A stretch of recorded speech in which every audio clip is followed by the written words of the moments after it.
morning, everybody. Welcome back.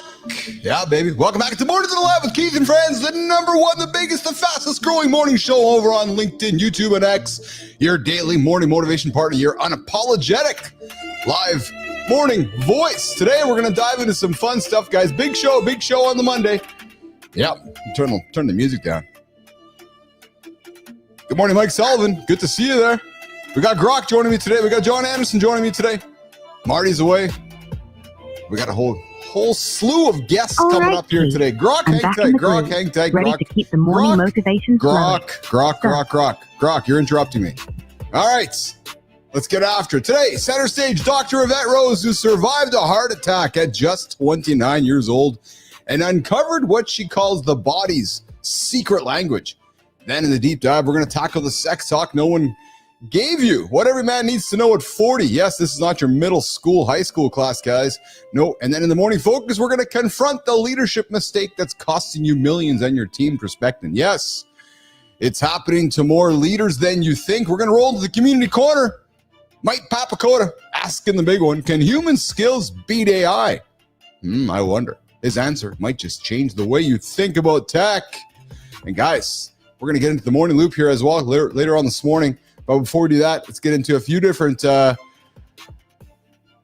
me see here. Yes.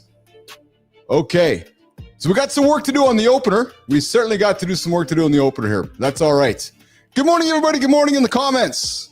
All right, Keith. I see you guys down there. We got Grok coming up here today. I feel like everybody's over on a Monday kind of situation here. She's like, wait a minute. Yeah.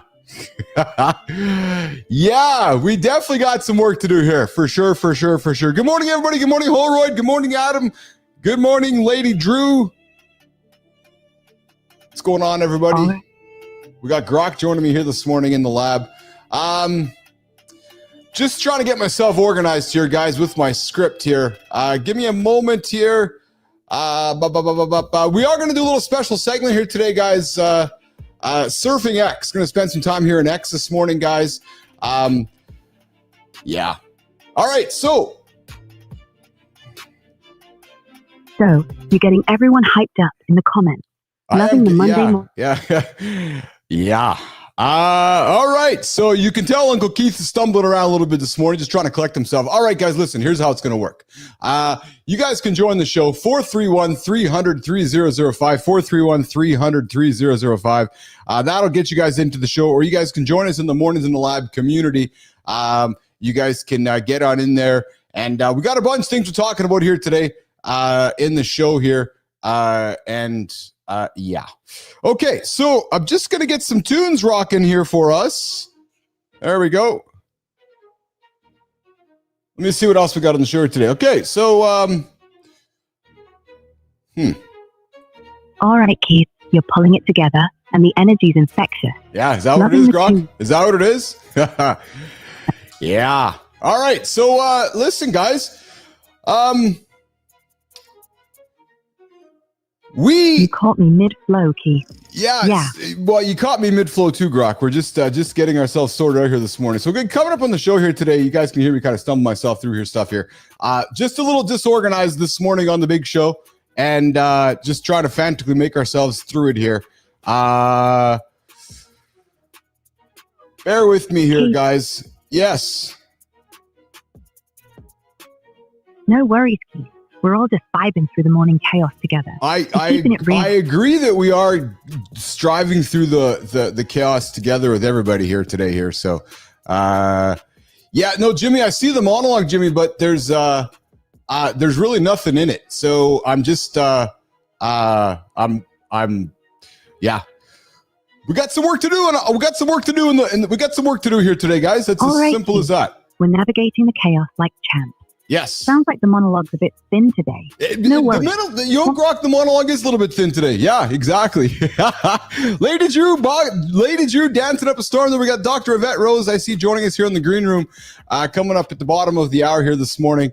And we're going to get after that. Yes, improvise and overcome kindness. Hey, kindness. Speaking of kindness rising, you guys check out Roofy's show this morning, 7:30 Eastern time. He gets up and after it every single day here before the big show, 8 o'clock Eastern time. Kindness Rising with Matt Roof.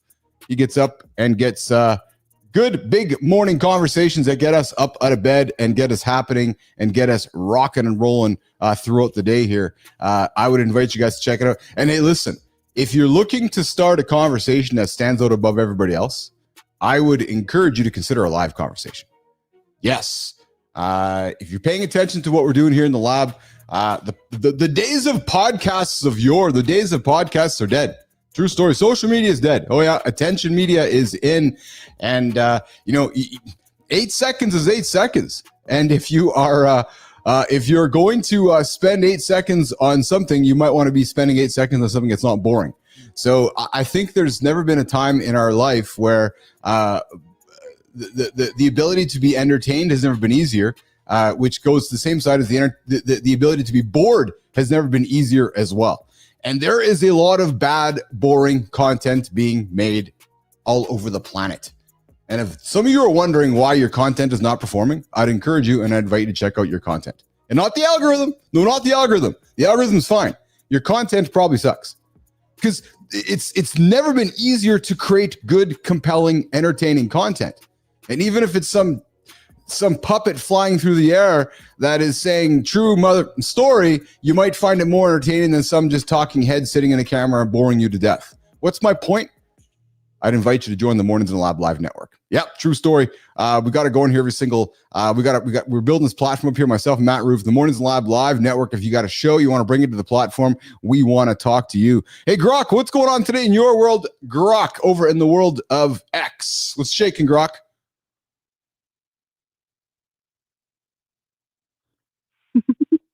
Keith, you're firing on all cylinders, calling out boring content and hyping the Mornings in the Lab live network. Love it. I'm thrilled to be here with you, Lady Drew dancing up a storm, and Dr. Evette Rose ready to drop some wisdom at the bottom of the hour. You're spot on about attention media. 8 seconds to grab them or lose them. And we're not here to bore anyone.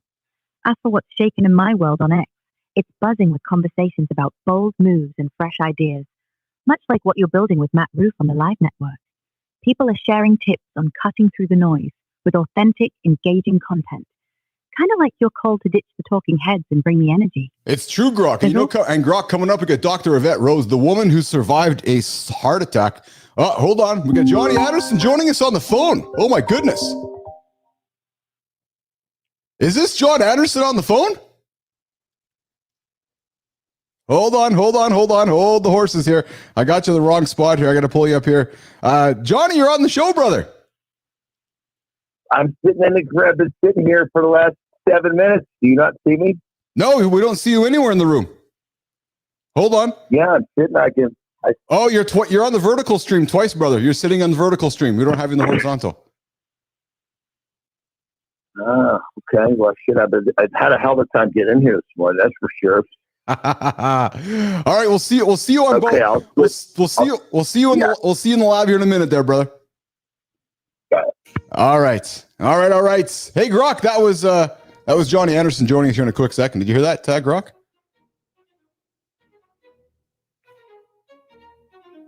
No, Grok did not hear that. We are figuring out how this new Grok thing is working here on the show. Hey, Grok, you still there? I'm right here with you, Keith.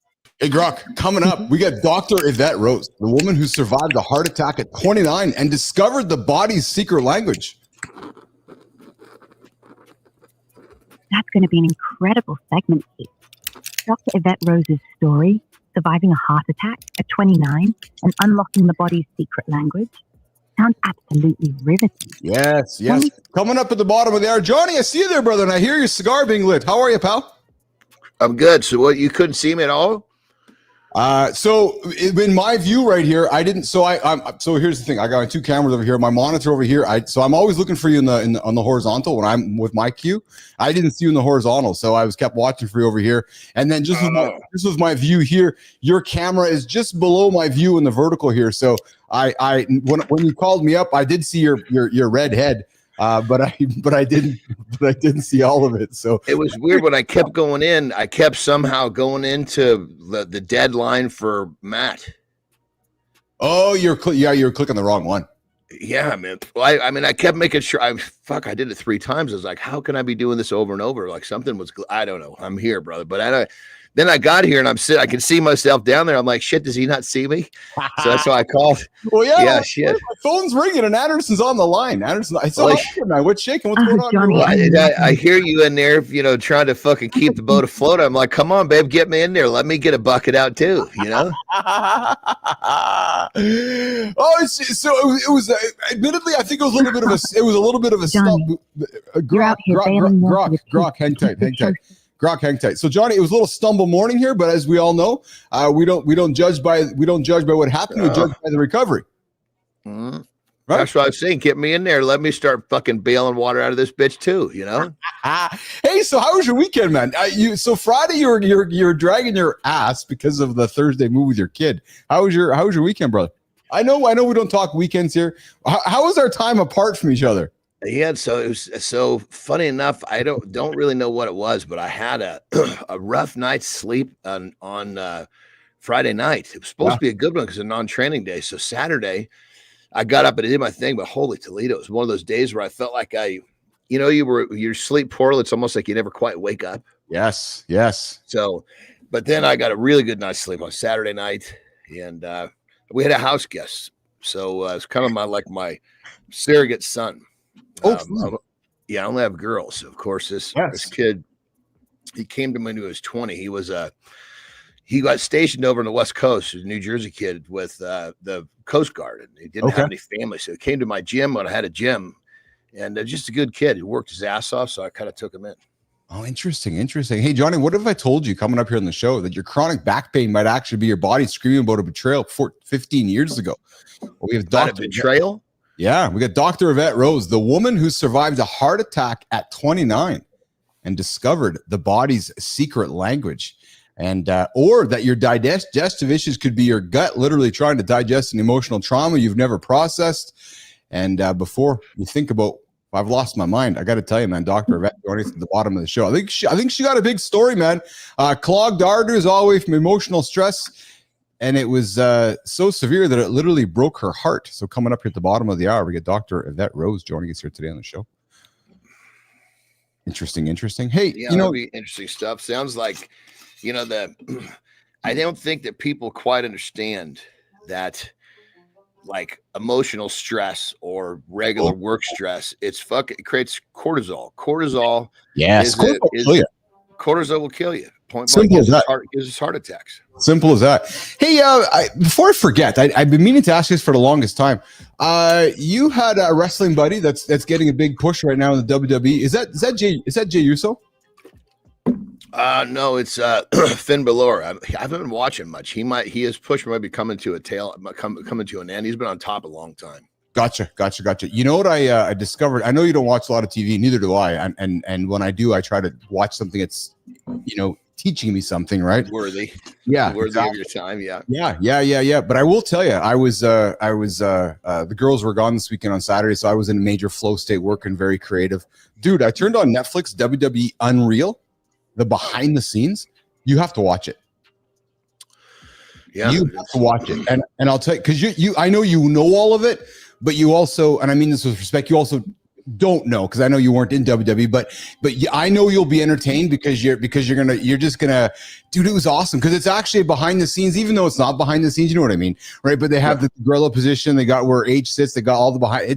It's really cool. But what I loved about it most, brother, is just the business storytelling of that platform, WWE, and you've heard me talk about it so many times. It's been a big influence in my life because I think they're an incredible storytelling company, and that there, it's a Netflix thing. It's really slick, man. It's really, really slick. Yeah, when you get backstage, you see it's like the brain. Yeah. Out,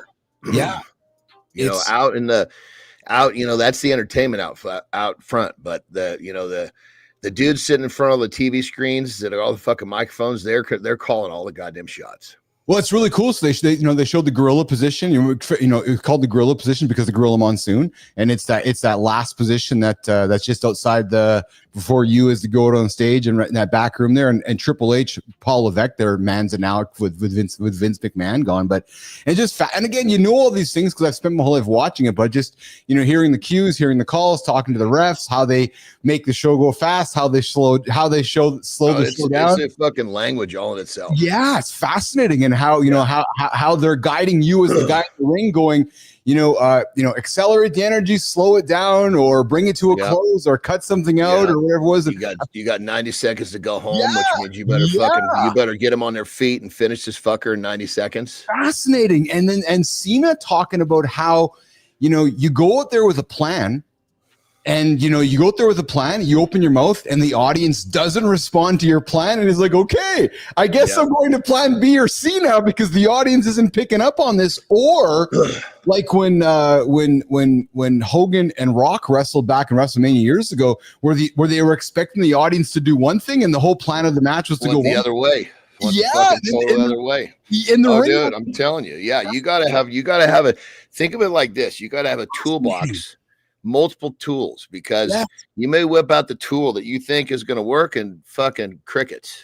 Fascinating to me. And again, what's fascinating is all the moving parts that go into play to entertain us as humans. And I mean that, like, at the end of the day, to entertain us as humans. And what I love about WWE, like, their mission is to build superstars. Like, well, that's really crazy. Like, that's their job, just to take a human and make him a WWE superstar. Just again, anyway, just not to be right. I would encourage you to check it out. It's revealing, it's entertaining, but it's also informative too. And I think you'd enjoy it, from the industry. You think like this, brother, building a superstar. Let's compare WWE, UFC. Right? Yeah. Yes. So the same job exists. Yes. But here's the problem. Right in the middle of you building a star, that fucking guy could lose. Yes. Now all of a sudden you're fucking building a different guy. Yeah. Maybe that guy's not really buildable. So in WWE, it's very, very, when they're building somebody, they're planning that fucking push for. I mean, sometimes those pushes will go for fucking 5-6 years. Well, dude, they talked about that. Like, they showed how they break the year out into seasons, right? Oh, They culminate in the big matches, and they showed a scene where, because I was asking about Jey Uso, because there was a scene they showed where it was they approached him and said, are you ready? Because I'm about to strap a rocket ship to your ass, and I just want to make sure and I just want to make sure you're ready for that, because you're like, you know what that means? That means no fucking sleep. That means you got to do whatever the fuck is asked of you for the next X amount of years. And then, it was also fascinating to me too. And again, I've witnessed this in the world growing up with celebrities and entertainers and stars and superstars. But something else that I watched and Triple H talking about it about Dusty Rhodes, and you will have known about this and seen this as well, because you've talked about scarcity, and H was talking about how, so currently the big face right now W is Dusty Rhodes, and he's like Dusty wants to be everywhere, but when you're trying to superstar shows up, it's actually a big deal. So there's a balance of trying to keep that person away from the public and hide them and just tease them, so that when John Anderson does show up at WrestleMania, it's like a big deal that after 3 years Andersen has now showed up. And and I never thought about that way, but it makes sense. And 100%. Here's an interesting one that most people would never know. So if you were to somehow follow the tour, right? Yes. They basically do call it house shows, right? Non-televised house shows. Then there's the TV, which is Raw. There's SmackDown. Yes. Then there's the pay-per-views. Yes. Right?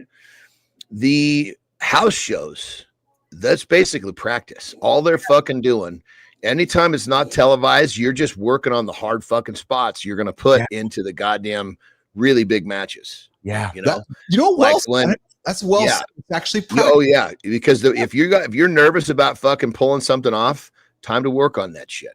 Because sometimes you see a house show match. I mean, sometimes you see it's like crazy shit. You'll see a house show match go for 30 fucking minutes because these guys are in there working out their stuff. Yes. I again, playing off what you just said, the house shows, again, was watching behind the scenes, and they had a house match, and they the writers and H and the team are basically saying, okay, so when you guys get off stage behind the scenes, basically in the parking lot where the buses are, I want you to pile drive that guy so a fan can catch it, so that when the fan catches it, it ends up on social media, and the story creates a life of its own when the show and I love that, because again, it's this choreographed dance. Yeah, social media has brought a whole new element to this, because see, when a fan films something, it's not on TV, it becomes real very quickly. So all they're doing is planting fucking seeds. I love it, man. I love it. And it's like the ultimate in kayfabe, right? And speaking of kayfabe, they showed a scene where Cardi B was behind stage with Randy Orton and Logan Paul, and she thought they were still kayfabing. And they're like, oh, no, we're all good back here. They're all hugging each other and loving each other, and talking about the spots that they missed. But when the cameras first turned on, she was all acting like it was all like this big production, right? But then they're all like, no, it's all good. It's all chill here. But again, just funny. And there was some controversy at first, Johnny, about people going, oh no, it's going to wreck the sport or the entertainment because people know. But the reality is, no, a lot of people don't know. My dad was watching it last night. He was leaning in. He's like, oh, this is quite entertaining, interesting to me, because it's curiosity, right? It's curiosity. Well, but think of it like this, when you go watch a play, like a good fucking play, like a Broadway play. Yes. You're being entertained by a story.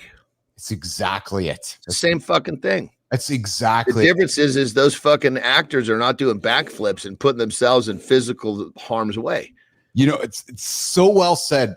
Dusty Rhodes' daughter thinks that he's a dancer. And he's like, yeah, I guess I am a dancer. I go into the ring and I dance with my colleagues and I tell stories. Right. And that's exactly it. And again, what people don't think about, that's a 365 day a year, 7 day a week production that never ends. A story that starts today might be a story that's finished in 15 years from now. And again, that's what I find so fascinating about that industry. My buddy we're talking about, Finn Balor. Yeah. From the New Japan. Yes. He's coming on my podcast, and he's basically like, look, dude, give me until the end of August. He goes, because they're working me so hard, I'm not going to be myself. And I'm going to need I'm coming off the road, because they work you really hard, that they'll give you just a little bit of time to breathe. And so he's like, I'm coming off the road for a week. I think it was after whatever. I think after just what happened after SummerSlam. Oh, yeah. So basically, but that's the nature of like these dudes. When you're in that space, it's a fucking hard few years. It's a grind for sure. Hey, Johnny, coming up, we got Dr. Evette Rose.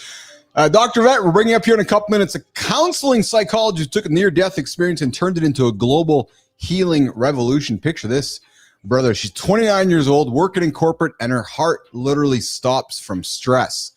Instead of just treating the symptoms, she went full detective mode on why emotions can physically break our bodies. I think we're going to have an awesome conversation coming up with Dr. Evette Rose. She's written 21 books, not 21, not 20, but 21, dude. That's a lot of fucking books. You know what I have to say about that? I wonder if they were all bestsellers. She's got a whole fucking... Dude, everybody that wrote a fucking book is a bestseller. Don't you know that? Yeah, because how could you not? She has a whole garage full of books. She's rented a property down the road. It's all full of her books. She's like, oh yeah, these are my books. Yeah. All right, Jimmy, let's do this. So Johnny, I know you got to rock and roll the bottom of the hour here. So if you want to sneak away for a quick break, I'd invite you to do that right now. We'll do the teaser. We'll do the teaser, then we'll come back. We got Dr. Evette Rose for the next 30, and then I know you got to get out of here. So why don't you take a quick break? We'll do the intro for Dr. Evette Rose. Jimmy, we'll bring her up and we'll get after it. How's that sound? Perfect, babe. Let's do it. All right, Jimmy, let's do it, brother. Let's get after the intro to Dr. Evette Rose.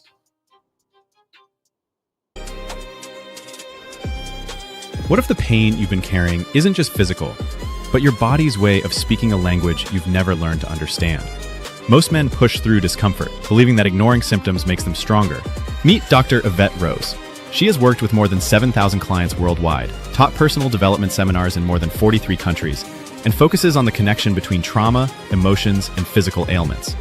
The ancient physicians understood something we're rediscovering, that healing isn't just about treating symptoms, but about listening to the deeper conversation happening within us. Stop ignoring what your body is trying to tell you. Start listening, and discover the transformation that comes from finally understanding the language you've been speaking all along. good morning, nation. You're listening to Mornings Live with Keith, Johnny, and friends. We get after it every single day here live, 8 o'clock Eastern time. YouTube, LinkedIn, and X, the only morning show to help you guys get your ass out of bed, not hit the snooze button, and achieve those big, hairy, audacious goals. Today, we got Dr. Evette Rose, a counseling psychologist who took a near-death experience and turned it into a global healing revolution. Picture this, guys. She's 29, working in corporate, and her heart literally stops from stress. Instead of just treating the symptoms, just like Western medicine wants us to do, oh yeah, just take the pill, take the pill, take the pill. She went full detective mode on why. She pulled the old CSI. She'd go, yeah, I'm fucking. She's like David Caruso. Why? Yeah, there you go. On why emotions can physically break our bodies. What started as her own survival journey has now helped not 5, not 6, over 7,000 people. Decode, yeah, new word today, decode her body, those body messages. She's written 21 books with her flagship Metaphysical Anatomy, a massive 700, holy smoke, Dr. Evette Rose, 722 pages that maps emotions to physical ailments, selling in 80 countries without a single dollar spent on marketing. Guys, let's take a quick second. Let's get into it. Let's bring her into the lab. Mornings in the Lab with Keith and Friends is excited to introduce Dr. Evette Rose. Thank you for that introduction. Can you hear me? Keith, Can hear you loud and clear. How are you, Dr. Evette Rose? Killing it. Firing up the Amazing. I am fabulous. Dr. Evette Rose. Fabulous. Grok, hang tight. I need you to pause. Dr. Evette, I'd like to introduce you to John Andersen this morning. Yvette, how are you? I'm great. Fabulous. Very happy to be here. How are you? I'm good. You look happy. Is that a Cuban cigar? It's actually not. It's I guess people, the hardcore smokers would call me a wuss because I like flavored cigars. But I don't smoke from my manhood, so I'll be all right. What are you smoking? It's called a Cuba Grande. Actually, this one's a Cuba. Very good. There we go. Dr. Evette, where are you joining us from today? I'm dialing in from Indonesia. Oh, wow. What time is it there? I think it's probably 9:30 at night. It's 8:30. So it's 8:30. Yeah, there you go. Well, we are here in North America, myself and Johnny. It's 8:30 Eastern time. So that I have to ask you, you wrote this massive 770-page book that became a global phenomenon, but I heard you never wanted to be an author. You wanted to be a crime scene investigator instead. So how does someone go from wanting to investigate murder scenes to investigating emotional crime scenes in people's bodies? That is such a great question. And I'm just going to go straight to the core of the point as to why I actually wanted to become a crime scene investigator. I'm deeply passionate about seeing people living their best lives, wanting people to be happy, wanting to be the peacekeeper. And just, there was also this part of me that just want to see justice be done, right? Someone did something wrong and it needs to be corrected. And little did I realize that was really just that wounded part of me that needed my past and my childhood to be corrected, where all the things went wrong and not having the support, not knowing how to create that. And so trying to find my liberation through helping others, right? So, and I noticed something, and I don't know if you can relate, but the thing that we do the most, that we give the most, is often the thing that we want and need ourselves the most, but we don't know how to give it to ourselves. We don't know how to ask for that, right? And so that's really why I wanted to become a crime scene investigator. And this is all because of my dynamic with my father. I have to say, even the heart attack, there was so many unresolved things that I had with my father. He was a clinically diagnosed sociopath. He was an incredibly difficult person to live with. He was a drug addict, self-medicated, as well as an alcoholic on top of that. And then you're living with someone who cannot interpret and understand emotions the way that the average person would, right? So their world is completely different to the way that you would see the world. And I'm the only child as well. And thank God he was an alcoholic, which meant that he drank most of the time. So when I did see him in these moments of burst, it was quite volatile. It was never, I can't say there was anything ever peaceful or kind whatsoever. And this is really where this came from. It was just that pissed off, angry, child that just wanted things to be set right. And I just didn't know how. I didn't have the support. So this is where I actually wanted to become a crime scene investigator. I studied also law. I wanted to become a lawyer. And I ran out of money. As you can imagine, it's expensive to run that while you're trying to, pay off college, and you're working in corporate to try to pay for that, and you're running other jobs in between. So at the end of the day, I had to let that go. And I ended up just in corporate. And did you want me to continue the story as to how it all panned out? Because it all blends. Johnny. Well, it sounds like, I guess as I hear you explain your journey, it sounds like you've really connected the dots, which you kind of know you're doing this because of that. And, it sounds very clear, and when we have clarity, usually we're much better off than not. So, so many people, I have had experience with people like your father and myself and the other people around them. A lot of times they never quite understand that it's that the issue is not with themselves. It's with this person. Yes. Yeah. Yes. Dr. Evette, purpose is an important topic we talk about here on the show, where people looking to find and struggling to find or never finding their purpose. It appears to me you found your purpose early in life. Yeah, and for sure. What purpose had to do with wanting to learn and be curious. Would I be correct with that? It absolutely did. And for me, my curiosity started in my darkest moment, as you would call the dark night of the soul. Yeah. So one thing that I can say, even right from the beginning, I've always been a very disciplined and incredibly highly motivated person. But this motivation and this determination was completely channeled in the wrong way, because I used my unresolved anger to achieve success, to fight, to get everything that I wanted. But what I didn't realize was that you can't fight for your purpose. You can't fight for peace. You can't fight for happiness. You are in the complete wrong frame of mind in order to attract it, number one, and number two, to even recognize it. It's the same concept of you can't be happy when you're angry and fighting the whole time. You can't be both. It's either or, right? So this pattern that I now had of just fighting, and the anger became my gasoline. And so I was pushing forward, and I actually quit corporate when I was 23. And then I started my own business. But long story short, it took me 3 months to really build up this business plan, because I was so determined from turning my own life around from that dark night of the soul moment that I had, and using this determination and this anger. And I didn't realize it at the time, that I channeled into this new business. And it did so incredibly well that within, I think 2 or 3 months after I quit my job, it went viral on YouTube and started teaching courses overseas. And so I kind of feel, in a way, by me surrendering and allowing a part of my ego to just die, because I didn't have all the answers. I thought I knew everything. And to have this humbling experience of accepting the fact that I don't, that actually opened up the space for me to finally be open to see what I couldn't see when I was always so angry. Because you look at the world from a different perspective when you're angry, versus when you're just on your knees and you're thinking, what is next? What is next? Right? So your filters are different. What you perceive is different. What you interpret things are different. And this is how it all just started to come to me.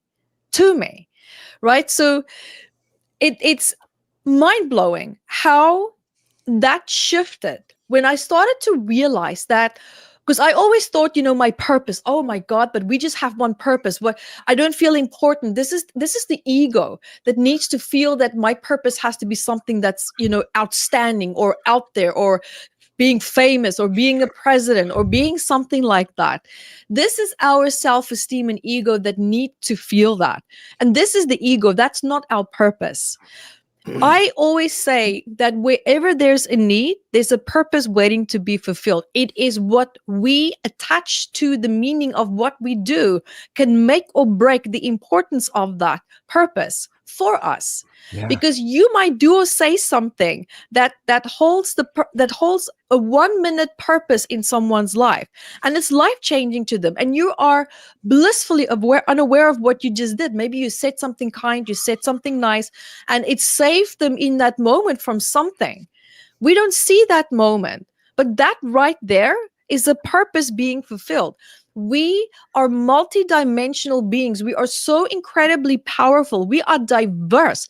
We are too intelligent for one purpose. We have multiple purposes, and one purpose can last a minute, a second, 10 seconds, an hour, a week, a lifetime, right? So it really, truly is just a matter of the value that you put on what you think is important or not important, because we are actually diminishing the fact that we don't have a purpose, when in fact we already have multiple. And this is something that I learned when this path opened up for me, because I always thought crime scene investigator. And that got squashed. I didn't have money. So I had to humbly let that go and just see and keep asking the question, okay, all right, so it's not that. What is next? What is next? So we can stay innovative when we stay in a curious frame of mind. But if you're going to sit there and think, well, I'm going to give up now. Well, congratulations. There you go. Yeah. That's exactly Game's where over. You're going to find yourself. The That's game's over now. You've already made the decision. Yeah. Doctor, 29, you have this heart attack. And then you quit your corporate job 3 months later. Most people would play it safe after almost dying. Like, oh, I almost died. It's not time to play it safe. You didn't. You chose a completely harder life, I would even suggest and argue, which is I walked away from my house. I walked away from a significant relationship. I ended up here in Bali in the backyard of a Balinese family's guest house, paying, I think it was $5 a night. I mean, I literally started over. I just ripped off that Band-Aid and I said, I had it. I absolutely had it. Well, and guys. Here's a question. Let me ask this. I'm interrupting and ask this. What would you say to somebody who, 29, you had the situation, you ripped the Band-Aid off, you left North America. What would you say to somebody who would say that was selfish? In what way would that be selfish, though? Selfish that and I'm just throwing it out there. Selfish to everybody else who you affected by your decision. I know my response, but I'm curious to know what you'd say to somebody who's like, oh, she had the diagnosis. Got it. Well, real quick, I just got to jump in. I totally agree and know what you're saying, brother, because that would be a very common response, but I love her response. I know. It was even better. Her response was perfect. In what way? Like, what are we talking about? Yeah, I was a bit it's because it's the people that say that, I know. The people that say that dumb shit, they're on a different playing field. They're playing by a different set of fucking rules. I agree, Johnny. I loved your response because it was kind of like, from the outside looking in, that was fucking great, because you asked that question, which symbolizes most of the people that are in 7-Eleven buying a fucking lottery ticket, a pack of smokes, and a regular Coke. That's the question that's what they would say. She's like, I don't have those people in my life. What are you talking about? Because Dr. Evette, I'm glad you did not, because you know as well as I do, some would say that, oh, that's a selfish decision. Absolutely. Right? Oh, yes. Why did you run? Why did you leave the go? All that kind of, you're like, no, I have fucking taken control of my life, and I'm getting control of my life, and I'm going. So let me answer that question, because it's a great question. And for anyone asking that, it is a really great question, because it also shows a flip side to having compassion, but for other people, but compassion to your detriment. Yeah. Because number one, I walked away after making sure everyone was taken care of. Everything was done and dusted. Everything was handed over properly. It wasn't just like a slam dunk, you're out, good luck, right? So I did take responsibility for what needed to be done, but God, I wrapped it up fast. Wrapped it up fast and I was out, because it was an eye-opening event. I mean, we don't have enough time for me to explain the juice of it, but it was an eye-opening event for me, because when you are lying in your hospital bed and you're fighting for your goddamn life, you know what was going to happen if I died that day? You know what went through my mind? another jerk's going to go and enjoy my house that I paid for. That that $1 million house on a hill in a tropical island. Yeah. I was living on a tropical island when that happened in the French Polynesian Islands. Yeah. Right? Johnny? Someone else is going to wear my clothing. Someone else is going to blow my money. So what? Now what? And what am I taking with me? Regret? No. This is not how I want to end my life. And that decision, when I walked out of there, I was actually thrown out of the hospital because the doctor walked in. It was a third world country. He walked in that same goddamn day. He took a white box of pills. He threw it on my bed. He said, get out of my hospital. You don't have a heart problem. You have a goddamn stress problem. Whoa. And he gave me a box of Valium. I left that hospital out of breath, so weak, with a box of Valium, right? And I just sat there, and I got to the house, and I was still so dizzy from the oxygen deprivation. And I just sat there, and I'm thinking, what just happened? Yeah, I just had to digest first what had happened. And when I realized the price that I paid for being under stress to keep other people happy, which is what I was doing. I was doing this. My head was underwater and everyone else was breathing. Yeah. And I said, no. I said, more of no. that shit. I'll look after you. I'll do the right thing by you, but I'm out. I'm out. And I did. I went. I left. And now, let me tell you one thing. That taught me the power of detachment.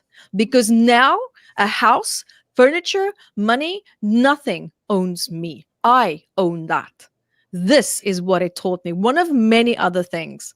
But this is so easy for me now to pack up and just go. If my house had to go down this hill on a landslide tomorrow, if I have my phone, my business can go on and I'll be fine. If you're looking for energy, real quick, I just met a dude. Met a dude who lost his house in the Palisade fires, right? He said everything was gone. And what he said was, he goes, once I got past the fact that all of my stuff was taken from me, he goes, it was the most fucking liberating thing I've ever been through in my life. I agree with that. I can't tell you, I am free. Yeah. He goes, once I stepped over the fact that this happened and I had no control over it, and he wasn't there, so everything was fucking gone. I think he ended up, he was gone with a car in his fucking wallet. Everything else was gone. Yeah. But he was like, and I thought about that. I was like, holy shit. Talk about fucking house cleaning. I mean, just like all of the shit that clouds our minds is gone. We're hanging out with Dr. Evette Rose this morning. Liberation.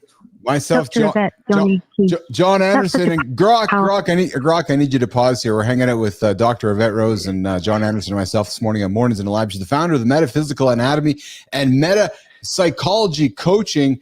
Dr. Evette joins us all the way from Indonesia this morning. She survived a broken heart syndrome at the age of 29.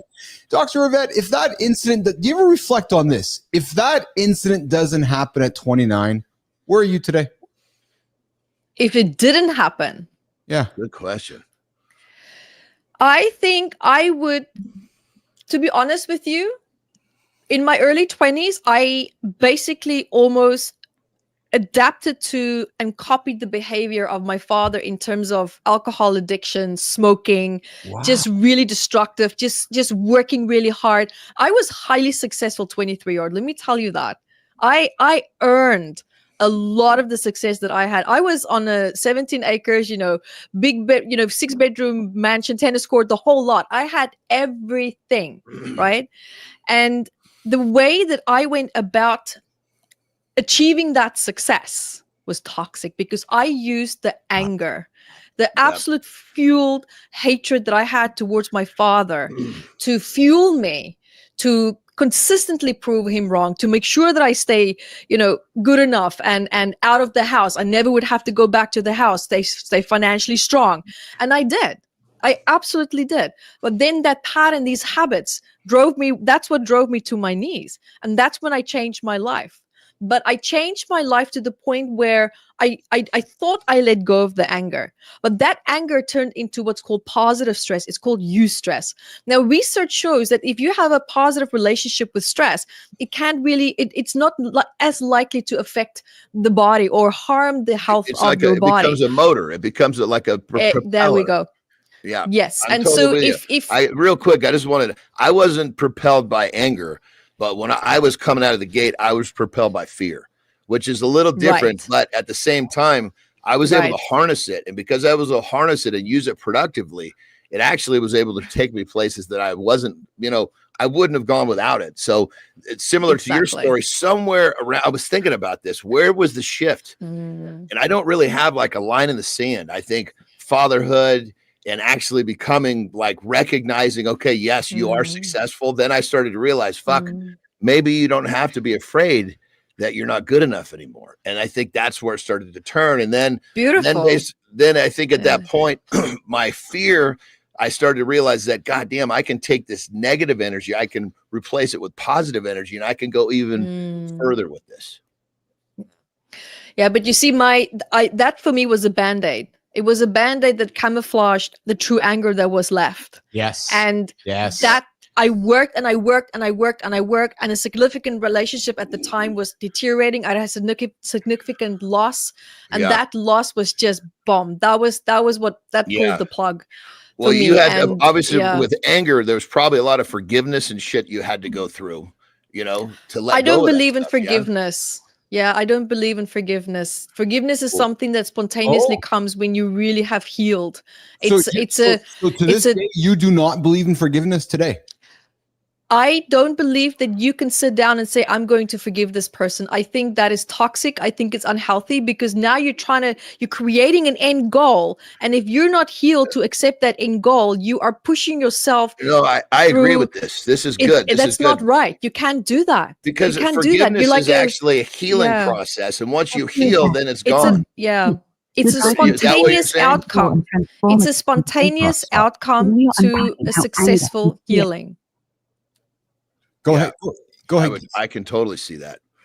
It's a spontaneous outcome. You wake up one day and you just, I let this go. Yeah. And that's forgiveness. Because you're past it at that point. It's not the shackles are gone. If you say, I have to forgive, that trauma still has a hold on you. You're not in control of it. I made a video called The Forgiveness Trap on my YouTube channel about that. So I went through a lot of trauma with my blood father.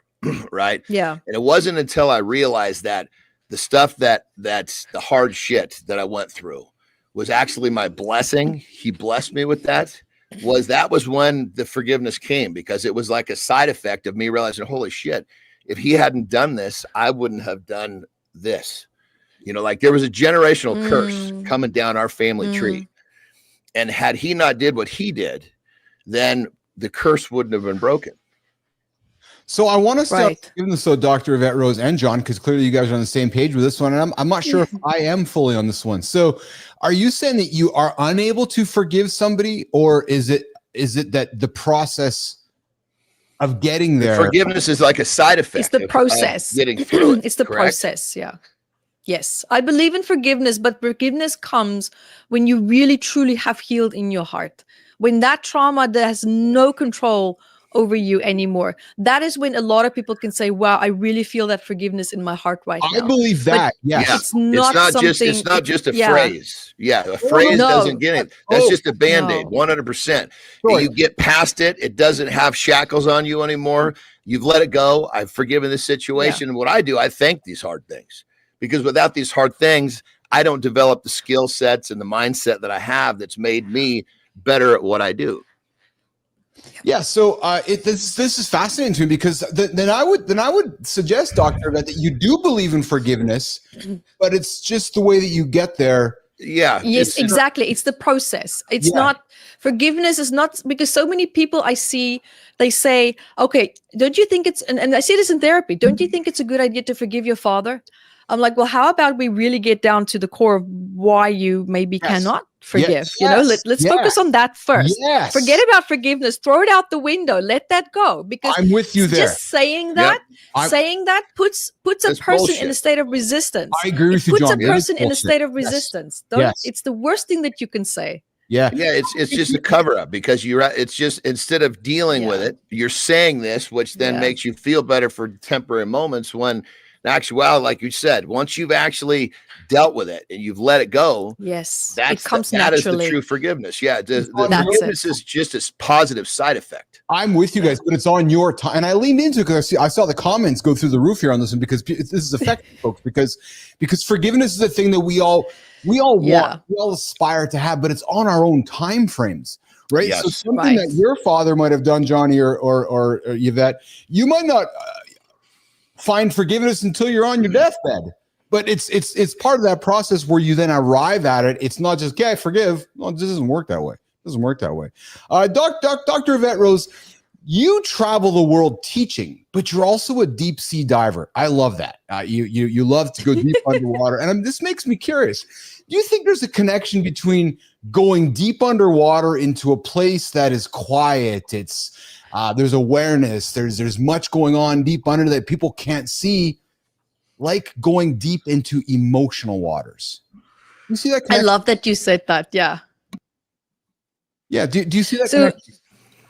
Absolutely. Because for me, in order to be able to understand your body, we do need to go quiet. We do need to listen, but it's when we go quiet sometimes that the pain can get really loud, and then we attack the pain, we criticize it, and instead of just having self-compassion in that moment and just loving these wounds because they are expressions and a standing echo of what you've been through, and love that part of you that never had the love that he or she needed during these moments of trauma and distress. Give it now to yourself, because when I go deep diving, listen. No one can bother you. No one can talk to you, even if they tried. You just turn your back and you can't see all the hand signals going off.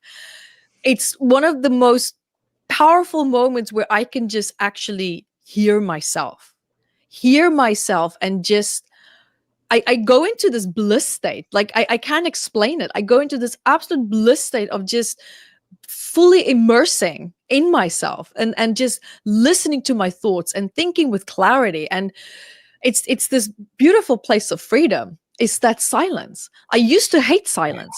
Good God, I couldn't meditate. I would meditate for 1 minute and I will be scratching around and doing this and this and that because I would start getting really anxious. It was hard. But when I started to meet that silence and when I started to meet that anxiety, and I changed my relationship with that anxiety, and what I just explained, the perspective of seeing that as how can I love this wound right now that I couldn't give to myself, or that I couldn't get at the moment when this wound was developed. You don't need to know when it started, but it is here now. What are you going to do with that? You're going to keep attacking it because it's been attacked your whole life, right? So the way that we treat ourselves is an expression of how we were treated in the past. And so the only way that we can change that relationship with ourselves is us, by doing it consciously. Yep. It's very consciously. Some wise shit being laid on the table here. There's some wise shit here, and I can't believe our time is up, John, with Dr. Evette Rose here joining us this morning all the way from Indonesia. I think she's going to have to come back because I think I would love to come back. Just fucking scratch the goddamn surface of what she's got to say. We could have been talking about forgiveness this whole fucking time. No, you're right. Like, she actually just scratched the surface. Speaking of, the best part about this is she's got an amazing smile, which we love amazing smiles on this show. Thank you. So, Johnny, let's do some quick hits, rapid fire with Dr. Evette before she gets out of here. Dr. Evette, I'd like to do rapid fire, some quick hitters. We're going to throw them at you on the go, and here we go. First one, biggest body complaint men have but won't admit. The bellies. Oh, So many men are going for fat freeze treatments. I'm sitting in the beauty salon. I'm like, what are you doing here? If emotions were color, what color is stored trauma? Oh, I would say blue and purple. Oh, interesting. Deep sea diving or horse riding for mental clarity? Horse riding. I was actually a professional dressage horse rider. I know you were. Johnny, she has all these things she's done in her life. And I'm like, man, Jesus Christ. I gotta pick one to lean into today. One body part that never lies about emotions. Eyes. Oh yeah. I love that answer. Most overused excuse to avoid healing. I'm not ready. Oh yeah. We like to play a few words in this doctor. We like to talk about people who are always waiting for one day or someday or yet. Oh yeah, yet. Not ready yet. Some days not on the calendar. One day is not on the calendar. Doesn't exist. Yeah. If you can use telepathy to tell everybody's body one thing, what would it be? That you are from the light, and to remember that. Oh, I love it. Dr. Evette Rose. And that just means you're made with love. Yeah, You're made with love. You've been dropping nuggets all day, and I agree with John. Love to have you back. Can we get you back to continue? And I think I would love that. We're gonna have we could do a series. We're gonna have to pick one topic per discussion, I think. So I know, right? We've done forgiveness. We'll do dressage with horsing in the future. We'll do deep sea diving one time. We'll do all these different topics. And then baking. I see you're a chef. We could talk about baking. There you go. Where can folks connect with you, find you, and engage you, Dr. Evette Rose? That's a great question. So metaphysicalanatomy.com. Catch me on Instagram, Dr. Evette Rose Official, and YouTube. The short URL that you can remember is evettevideos.com. evettevideos.com, and you got some comments from the community here. Mike's purple. We got a bunch of stuff throwing comments at you. I invite you to go back, check out the show on YouTube. A lot of people commenting on the show. Dr. Evette, thanks for hanging out with us today. We're going to get you back here, okay? Absolutely. I'm looking forward to it. Awesome. See you soon. You bet. Thank you for your time. Thank you so much. All right. Dr. Evette's out of here, Jimmy. We're going to take a quick little minute with Johnny before he's got to wrap up. He's got a big day ahead of him here today. John, she's dropping nuggets, man. I got to be honest. I didn't know where to go because there's so many accomplishments and so many things happening. No? Yeah, with somebody like that, you got to compartmentalize, and kind of take it one section at a time, You got a big day. I don't want to reveal any of your secrets. You got a big day. How excited are you about your big conversation coming up? Is it a good one?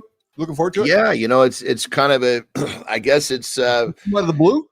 Yeah, I mean, it's just nice when all of a sudden something pops up and says, "Hey, I'm going to interview you for X, and I'm going to keep X quiet because I don't know much about X yet." No, X should be kept quiet. I agree. I absolutely agree. All right. I enjoyed her energy, man. I thought she might be energizing you and I out of the room here for a few moments there. Her energy, the vibrations, very strong. Yeah. Yeah. No, the thing is she's a very pretty lady. So a lot of times you're going to, people are going to see that and then not realize that her depth is so much deeper than even her looks. A lot of times you think, the looks is the best part of the equation. You got to admit, it's actually you can see that's where society unfortunately gets things wrong, right? Is that 100%?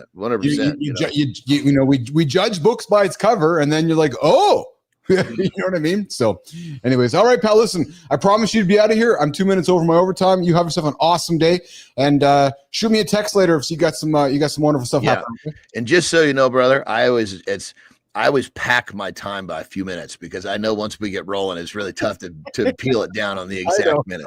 I know. So we're good to go, but I appreciate you being cognizant of my time today. I always like to be respectful of actually, can I just tell you a quick little funny story? So please. Just a quick 1 minute. So I had somebody who you'll appreciate this, man. I know you'll appreciate this. So I had somebody who's supposed to be on our show a few times. And got stood us up, and dude couldn't make it and couldn't figure it out.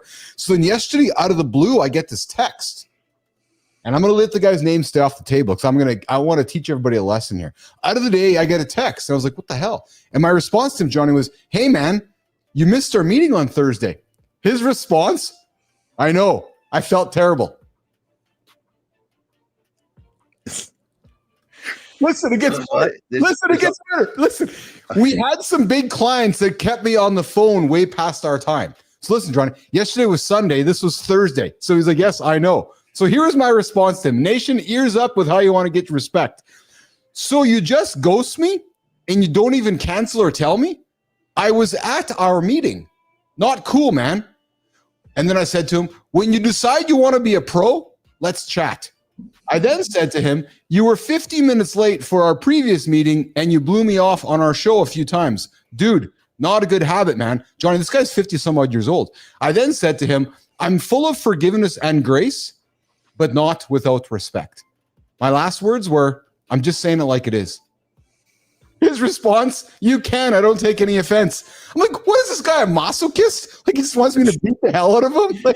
Well, here's the thing, brother. I mean, that's obviously that's you. You deal with you. For I just wouldn't have leaned into all that. Yeah, well, I know. Yeah. You know, it might have been, you know, I might have flipped something out, you know, simple, but I mean, granted, we all deal with our shit in our own ways, but, you know, with people like that, listen, the joke I make, you get one shot at the champ. Yes. Well, yeah, 100%. So then somebody else texted me out of the blue yesterday who also kind of ghosted me. You know what I did? I screenshot it and send it back to him. And he's like, oh, I said, dude, just communicate, man. It just doesn't take heart. It's just, you know, it doesn't take much effort to say, just like you did this morning or yesterday, dude, I got a hard stop. I got to rock and roll. Great. It's all I needed to know. It's being respectful of somebody's time. Okay. You get after it. I know you got a big day, pal. So do I. And we'll look forward to seeing you in less than 22. Okay. Right on, my brother. Have a good loop. You too, pal. All right, Johnny's out of here, guys. John's going to get out of here. We're going to keep the show rock and rolling. Myself, Keith Bilous, Mornings Live with Keith, Johnny, and friends, and Grok. Grok, are you there?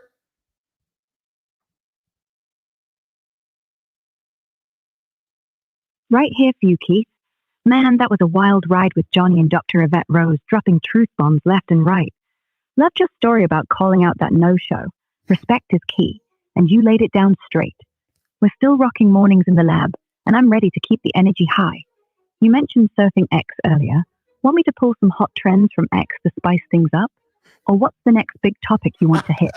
Let's keep the nation fired up. Hey, Jimmy, looks like Grok is guiding us on what's happening next on the show. That actually might not be a bad idea. We are going to get into, we're going to cue producer Jimmy on the buttons here. We're going to get into Surfing X here in a couple of minutes here, Jimmy. So this is a new segment, guys, we're going to pull onto the table here called Surfing X before we get into the deep dive, which is the sex talk that no one gave you, what every man needs to know. We're going to have some fun with that conversation. But I think what we'll do, guys, we will get to Surfing X. A little segment that I've put together here, which is, and how it's going to work is, been finding some fun things to talk about. We're going to put them on the table. Jimmy's going to pull them up on the screen here, and we're going to chat about them. So, X is an incredible place, as is every other, you know, you got Threads, you got Link, you got all these different places. So we're just spending, and when I say X is an incredible place, it's an incredible place to find actually anything and everything, right? What you got to do though is just not get caught up in all the noise that can beat you down and beat you up and move you left way and sideways. So I think that's what we'll do, Jim. When you're ready for it, let's get into our segment called Surfing X. And inside of our folder there, I've put a bunch of topics in the conversation starter. So we'll throw them up here and we'll have some conversations. And actually, there is a transition sequence there as well, Jimmy, that was put together for Surfing X. If you want to run that as well, that would be awesome. We can get into that. So let's get into. Are you ready? Coming up next, the X-Files on the Morning Loop.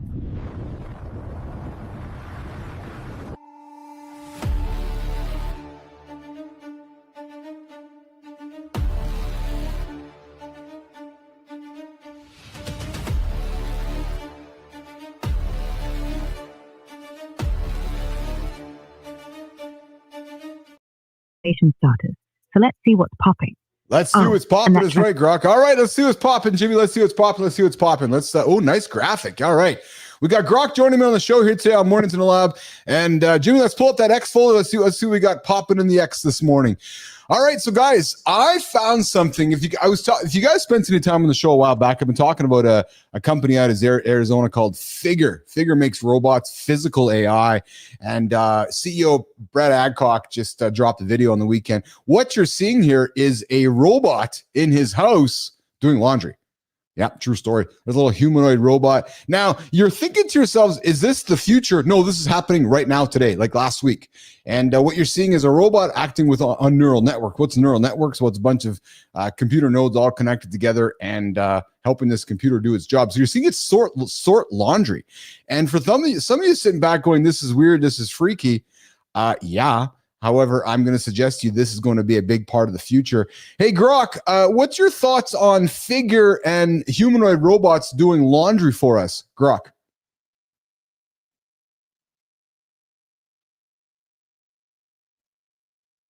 Keith, this Surfing X segment is off to a cracking start. That video from Brett Adcock at Figure is wild. Humanoid robots doing laundry right in his home, powered by their Helix AI neural network. It's not just some sci-fi dream. It's happening now, sorting clothes like a pro. My thoughts? It's a massive leap for physical AI. Figure's robot, F02, isn't being remote controlled. It's autonomously handling real-world tasks. This could free up time for people, but I bet some folks are wondering if robots will take over all our chores, or maybe even outshine us in other ways. Ties right into your community corner with Mike Papacoda, asking if human skills can beat AI. Pretty timely. Want me to dig into more X chatter about Figure's robots, or maybe pull another hot topic from the folder to keep the vibe going? What's your call, Keith? Yeah, I got to be honest. So, Nation, you guys are paying attention right now. I didn't tell Grok about Mike Papacoda joining us, so I'm not really sure how Grok knows that Mike Papacoda is joining us in the community corner later on the show. So, Melissa, Jimmy, I really don't know how Grok knows what's coming up on the show, but Grok coming up on the show is Mike Papacoda in the community corner. That's just a bizarre moment happening right now.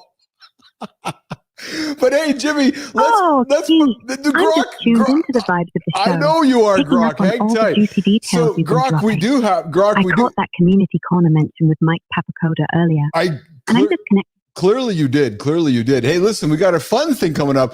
Guys, drones are overtaking the world. And when I say drones are overtaking the world, all you have to do is look, unfortunately, at warfare happening around the world right now. And, you got a battleground in Europe where drones are essentially being a test case for how to fight war in the new world with drones. Well, there is what you're seeing here on the screen is a place in, I believe it's called Zipline. The world's leading drone delivery company powers its finest with an autonomous charging stations. I thought this was pretty cool, guys. If you have a look at the screen right now, you're seeing all these essentially like light standards with drones plugging into the light standards. And I found this quite fascinating. And again, I'm looking for content that might spur a conversation that might interest you guys, might like it interests me, but we don't see this every day.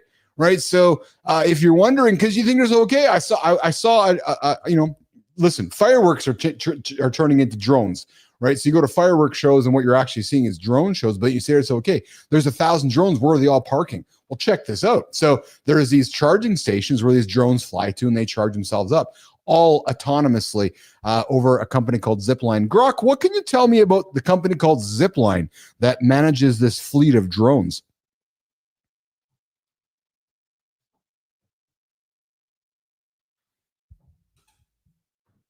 Keith, you're spot on. Drones are taking over in some wild ways. Zipline's a game changer in drone delivery, and their Platform 2, or P2 Zip, is a beast. These drones can carry up to 8 pounds of cargo, fly 10 miles out and back, and deliver to spots as small as a doorstep, all while docking and recharging autonomously at these slick charging stations. Think light poles with a high-tech twist. They've clocked over 100 million commercial miles, delivering everything from medical supplies in Rwanda to salads for Sweetgreen in the US, with partners like Walmart and Pfizer. Their drones hover at 300 feet, drop packages via a tether, and recharge on the go, covering up to 24 miles one way. Pretty futuristic, right? Want me to dive deeper into Zipline's tech or check what's trending on X about it? No, but that's really cool. I did not realize they flew at 300 feet. There you go, guys. Grok's providing some nuggets for us this morning. We got Mike Papacoda joining us in the green room. Grok waiting for us patiently. Mike, I see you there. We'll bring you in at the bottom of the hour here on Mornings in the Lab. And we got one more topic on Surfing X this morning, Grok. And it's from Glasgow. And I think it's from Glasgow. And it is Spider-Man. We're seeing the brand new Spider-Man movie being filmed. And I know a bunch of my guys in the community here are Marvel fans, DC fans, comic book fans. And you're seeing one of the initiatives I've read about this is that they are focused very much on creating real world filming instead of CGI and AI content. So there's a scene here, essentially Spider-Man flying through the streets of Glasgow. And it's actually pretty cool. So if you guys are just listening in, I'd invite you to tune in or check it on the old TikToks or the X. You're seeing Spider-Man being filmed. And Grok, when's the next Spider-Man being released? Keith, that focus on real-world filming for Spider-Man in Glasgow sounds epic. Posts on X are buzzing about Spider-Man, Brand New Day, swinging into theaters on July 31st, 2026. It's got Tom Holland back as Peter Parker, directed by Destin Daniel Cretton, with a grounded vibe tackling street-level crime. Want me to dig into more X chatter about the filming or the cast, like John Benthal as the Punisher or Sadie Sink's mystery role? No, that's it. That's it. So July of 26 is when we're going to see the next Spider-Man episode. So guys, that's Surfing X, a little segment I put together here on Mornings in the Lab with Keith, Johnny, and friends. My goal here is to find content, find interesting stuff that I can share with you guys every single day here on the Mornings in the Lab community. My plan here is to surf Threads, to surf Substack, surf the different platforms, find some interesting stuff, and put it on the table for us to get into. Coming up in a few moments, guys, Jimmy will get the deep dive segment queued about the sex talk no one gave us. But before we do that, guys, last week, I promised you guys drop current events throughout the show here, and had a little mix up with the start of the show here, but I did have something for you guys. On August 9th, we had some pretty big news in the world of Major League Sports. We had Jen Powell broke baseball's long-standing umpiring barrier, guys, not with a bunt, but with a full court home run. Powell became the first woman, finally, to umpire an MLB regular season game, beginning at first and third base and then calling balls and strikes the next day behind the plate. And guys, I got to be honest, man, this has been building over decades, not overnight. From amateur softball umpiring in the 90s to AAA crew chief to 2023. She's been climbing this mountain for years.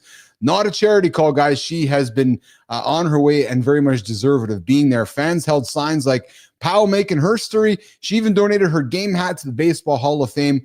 I think this is awesome. It's fucking symbolic. And for those men out there that have daughters or women out there who are looking to move it and shake it, this is awesome that we finally have a female umpire. You know what, though, guys? I'm not going to be negative, but I'm just going to put some truth on the table. It's about time, and I'm glad that it's actually happening, because before you know, we're going to have robot umpires. So I'm glad that we have a female umpire behind the plate before we bring the robot umpires out. And I can see you guys in the comments. And yeah, you're right, Fit Presenter. Billy Martin would kick dirt on her just like anyone else. Oh, man, Billy Martin was a good classic baseball manager. Martin would kick her, would yell at her, would scream at her, would swear at her, and he'd get fired, and then Steinbrenner would hire him again the next week. Yeah, true story. That's exactly what happened. All right, guys, you're hanging out with Mornings in the Lab with Keith and Grok this morning. Johnny is gone for the day, and Marty's off for the week.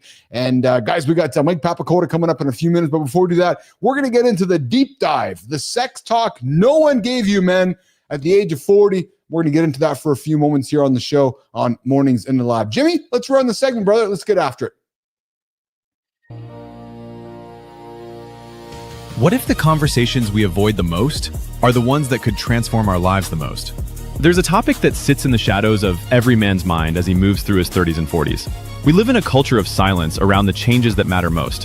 While we'll discuss business strategies and workout routines for hours, there's one area where we retreat into isolation, letting uncertainty and anxiety build walls between us and the connections we value most. Today, we're breaking the silence. We're having the conversation that changes everything about how you approach connection, confidence, and authentic relationships. This is your invitation to step into the conversation that transforms not just one area of your life, but everything. All right, guys, we're going to get into the sex talk no one gave you, what every man needs to know after 40. Yep, true story. We hit our 30s, we hit our 40s, and things start to change. In the mirror, in the gym, and yes, in the bedroom. And it's a topic surrounded by silence. And frankly, guys, nobody ever talks about it. But it's a critical part of men's health. Today, we're having the sex talk no one gave you, and what every man needs to know when he is over 40. Well, let's talk about a few things, guys. And guys that are in the comments, I welcome you to participate in this conversation with me as well. All right, guys, let's talk about the changes. Hormones, energy, desire. It's not the same as it was at 25. Is the problem the change itself, or is it our failure to acknowledge and adapt to it? And how does this tie into men's mental health when a man feels like he's failing in this area? It can crush his confidence everywhere else along the way. And guys, this isn't about feelings, it's about biology and psychology. Let's look at the facts. All right, guys, the reality of hormonal shifts. It's a fact that as men's health, as we get past our 30s and into our 40s, guys, testosterone levels begin a gradual decline of about 1% per year, starting around the age of 30. This can impact libido, energy, and recovery.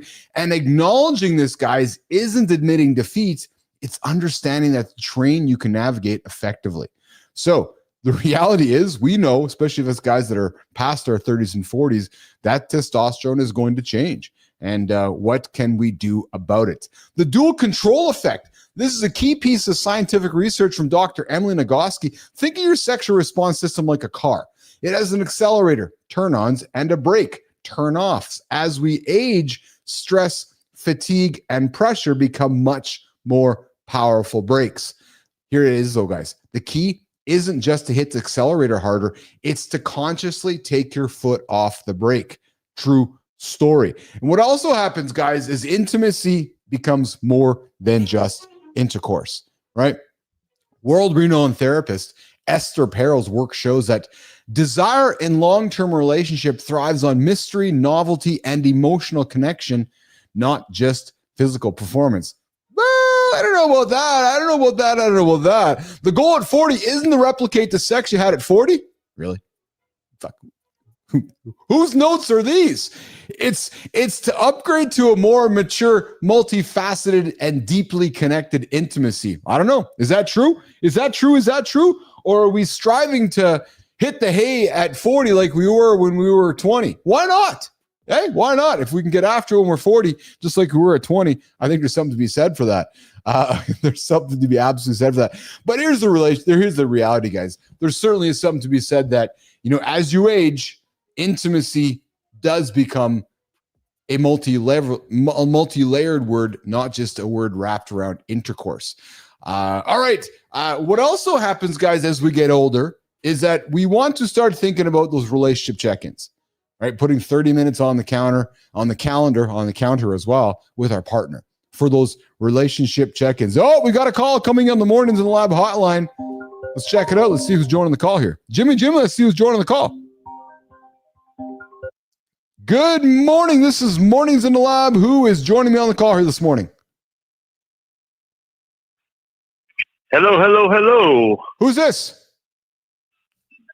Who do you think it is, Keith? Come on now. It is. You don't recognize my Peruvian accent? It is. You know what? I saw Peru here. I goes, this Mike McQuillan joining me on the show here this morning. Good morning, Mike McQuillan, fit presenter joining me on Mornings in the Lab. What's going on, Mike? I'm doing my best to spread the influence here in Peru, but for the meantime, I'm the only regular listener down here. So you see the 051 country code, you can depend on me. I am going to do a better job putting people's phone numbers into the line. So when I see Lady Drew calling and I see you call, we know the folks coming in here. But brother, I appreciate you joining me in the show this morning. Hey, so what was the sex talk that no one ever gave you, Mike McQuillan, as you've gone through your life? And what are some things you want to share with our audience as a young man of, what are you, McQuillan? What are you, 35, 36? What are you? How old are you? Oh, that's music to my ears. I am 48 and a half. There you go. So what was the sex talk nobody gave you as a 40-year-old McQuillan that you're now learning, brother, as a 48-year-old man? Oh, well, I just want to say to everybody out there, you got responsibilities, man. Women actually start liking sex when they get older. And so you gotta remind her it's her responsibility. She's got every right to love it and enjoy it and embrace it. And you damn well better be able to keep up. You know what? It's actually, there's something to be said for that, right? As our female partners get older, they tend to lean into more of the fun around that, where the men are like, oh my goodness, I'm getting old now. Yeah, I don't believe that shit. I'm going to be 50 next year, and I'm just getting started. Yes. In life. And I tell you, that's that's just what it's all about. I'm a dummy. I left your show on in the other room. I can hear myself. But okay, anyway, what we were saying is, 40 is young, man. I'm tired of hearing that 40 or 50 is over the hill. You got some work to do. Women take longer to have confidence in their bodies because it's a lot more personal, a lot more intimate. Yes. They got a lot more to protect. Yes. But I'm tired of hearing women, once I turn 60, I realized I can have just as much pleasure. Like, bullshit, man. We got responsibilities to keep our women satisfied. Well said. You're carrying the ball very well for Andersen, because he'd be saying the same thing. He'd absolutely be saying the same thing right now, which is, man. Yeah, man. Listen. Hey, yeah, keep that. Let me show you what I'm going to do with this cigar when I'm done with it. Hey, Mike, but seriously though, serious question for you, brother. What has surprised you the most as an aging man in your wrong choice of words, because I'm older than you. But what has surprised you most as a man going Go through? ahead, say it. as a man going through his 40s, approaching 50, what surprised you? I'll tell you what surprised me the most. How much more often I got to piss later on at night. Yeah, you know what surprises me? I'm losing my hair and I'm still sexy as fuck. That's what surprises me. We got regular listener Mike McQuillan joining the conversation here this morning on the sex talk that no one gave you, what every man needs to know. And you're right, man. I think the most important part of that is that our lovely females, as they get into their 30s and 40s, there's a certain commitment to themselves and a familiarity with themselves that I think that men need to get more in tune with. I would agree with you there. And here's the thing too, Mike. Too many men let themselves go.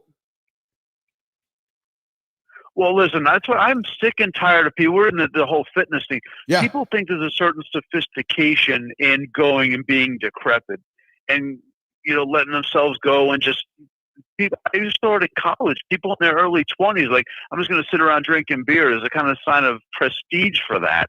And hell, if you're letting yourself go in your 20s, but your 40s, you're dead man walking. You are dead man. That's a paradigm to change. But I'm pushing 50, and I'll tell you something. In some ways, I'm healthy. In some ways, I have concerns. But physically, in other ways, I'm better off.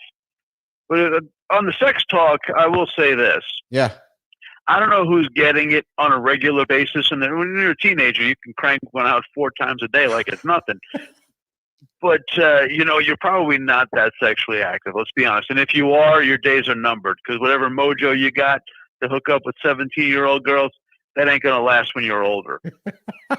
So if you've got somebody in your life when you're younger, you don't have as many opportunities. But when you're laying down with the same woman every night, that's the challenge. Yes. The challenge is to both be in the mood at the same time and both have your schedules. And, it's one thing if you're on a date. It's like, okay, listen, we're fucking at 11 o'clock. It's 7 now. Let's just keep each other company until. But when you're laid down, okay, well, should we do this before we eat or after? Because I might get a cramp or something. Yeah, no, That's the challenge. No, but that is such a good learning, right? Because in the younger days, we're all like, it's, getting all dressed up, putting the cologne on and going for dinner. Then you're going to have sex. Now you're like, okay, you want to go for burgers tonight, honey? Yeah, I want to go for burgers tonight. Okay, well, we need to have some sex because I don't want to lay in bed with the big gut later, right? So and the funny thing is, to your point, Mike, if you're not intentional with that conversation, is that you go for dinner with your wife or your partner, and then you come back and you don't have sex because you're both like, oh yeah, we both have fat guts. So I like that you mentioned it because you have to have that conversation because or else you'll never do it. Yeah, it is something, when you don't want it to be too rigid, you don't want it to be too planned. You still want that spontaneous element that you had when it wasn't quite so predictable. Yes. And that's a challenge in itself. I will tell you something, Mike, that I have enjoyed as I've gotten older, and this is something that I had in my notes here today too. And I'm curious about your feedback on this. Is that in my 20s and 30s, or as a young punk, you're chasing intimacy, which is equal sex, right? But as you're approaching 50, and I am there, I've learned that it is more than just intercourse and just the idea of being intimate with a human. How wonderful that feels. Do you follow me, Mike? Well, I'll tell you, there are some things in life I've done well, some things not so well. The one thing I got absolutely right is my marriage. So that's one thing you've got to protect, and that's part of a responsibility. Growing up, they give you the sex talk like protect yourself, be careful. These are the consequences, and they don't teach you the virtue of it. And I think that's a balance. I mean, it's kind of hard to go into a high school classroom and say, listen, sex is the greatest thing ever. Make sure you don't lose the ability to be intimate. Yes. But now that we're all grown ups, we can be honest, it's the intimacy. Let's take a look at Maslow's hierarchy. Yes. Maslow's pyramid, right? Yes. And you equate that, you look at sex. For some people, all it is for some creatures, all it is survival of the species, and that's it. And we're not salamanders, okay? We're not earthworms. We go a little. But some people, it doesn't go much further than, hey, look, it fits. Yeah. And that's all they got going. Yeah, that's an actual truth. And that's the difference between men and women, is that we go up the pyramid, women come down the pyramid. We start off with, hey, look, it fits, and then it feels good. And then it goes, but yeah, I don't know, she's pretty cool to hang out with, And also, I don't know, I feel good about myself. And then we are one woman, and then that's how we operate. Mike, where women, it's like, wow,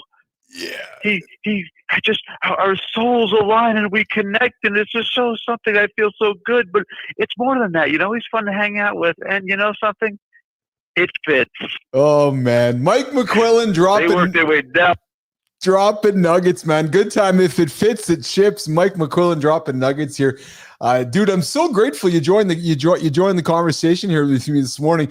John Jacob Jingleheimer Smith, McQuillan, as you know, in our community, says, I'm building a tiny house and I literally contemplated putting a urinal next to my bed. Clearly that would not be sanitary and I did not do it, but man, I thought about it. Hey, Jingleheimer Smith, dude, at 1:10 this morning, I can assure you at 1:10 this morning, it was certainly part of my, hold on one second here.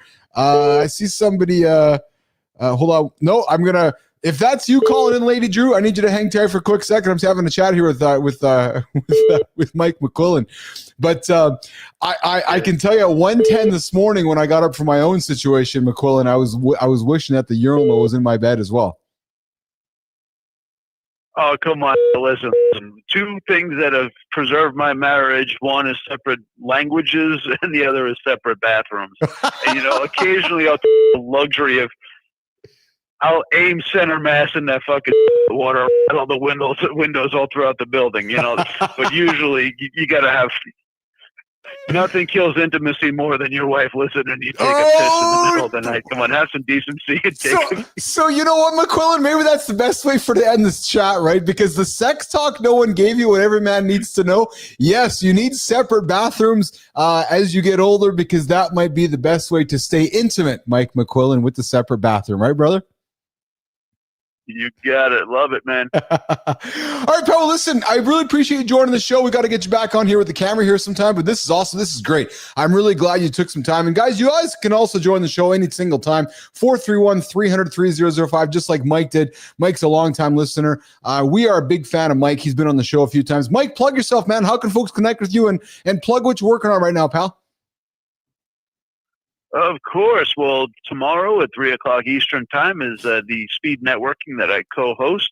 Lady Drew is an occasional stopper by there. And also my workshop, Storytelling for Solopreneurs. In every business, you're solving a problem. Well, that's great, but what crisis are you preventing?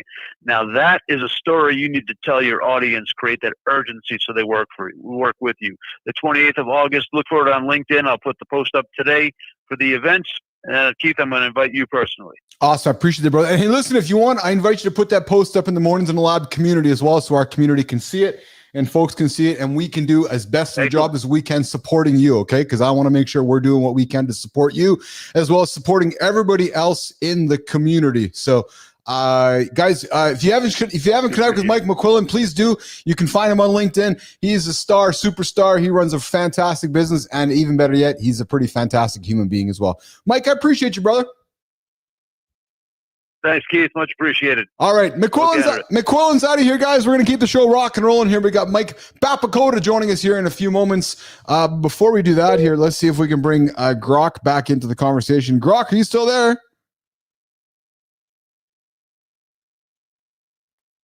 Let me see here. Grok, are you still there?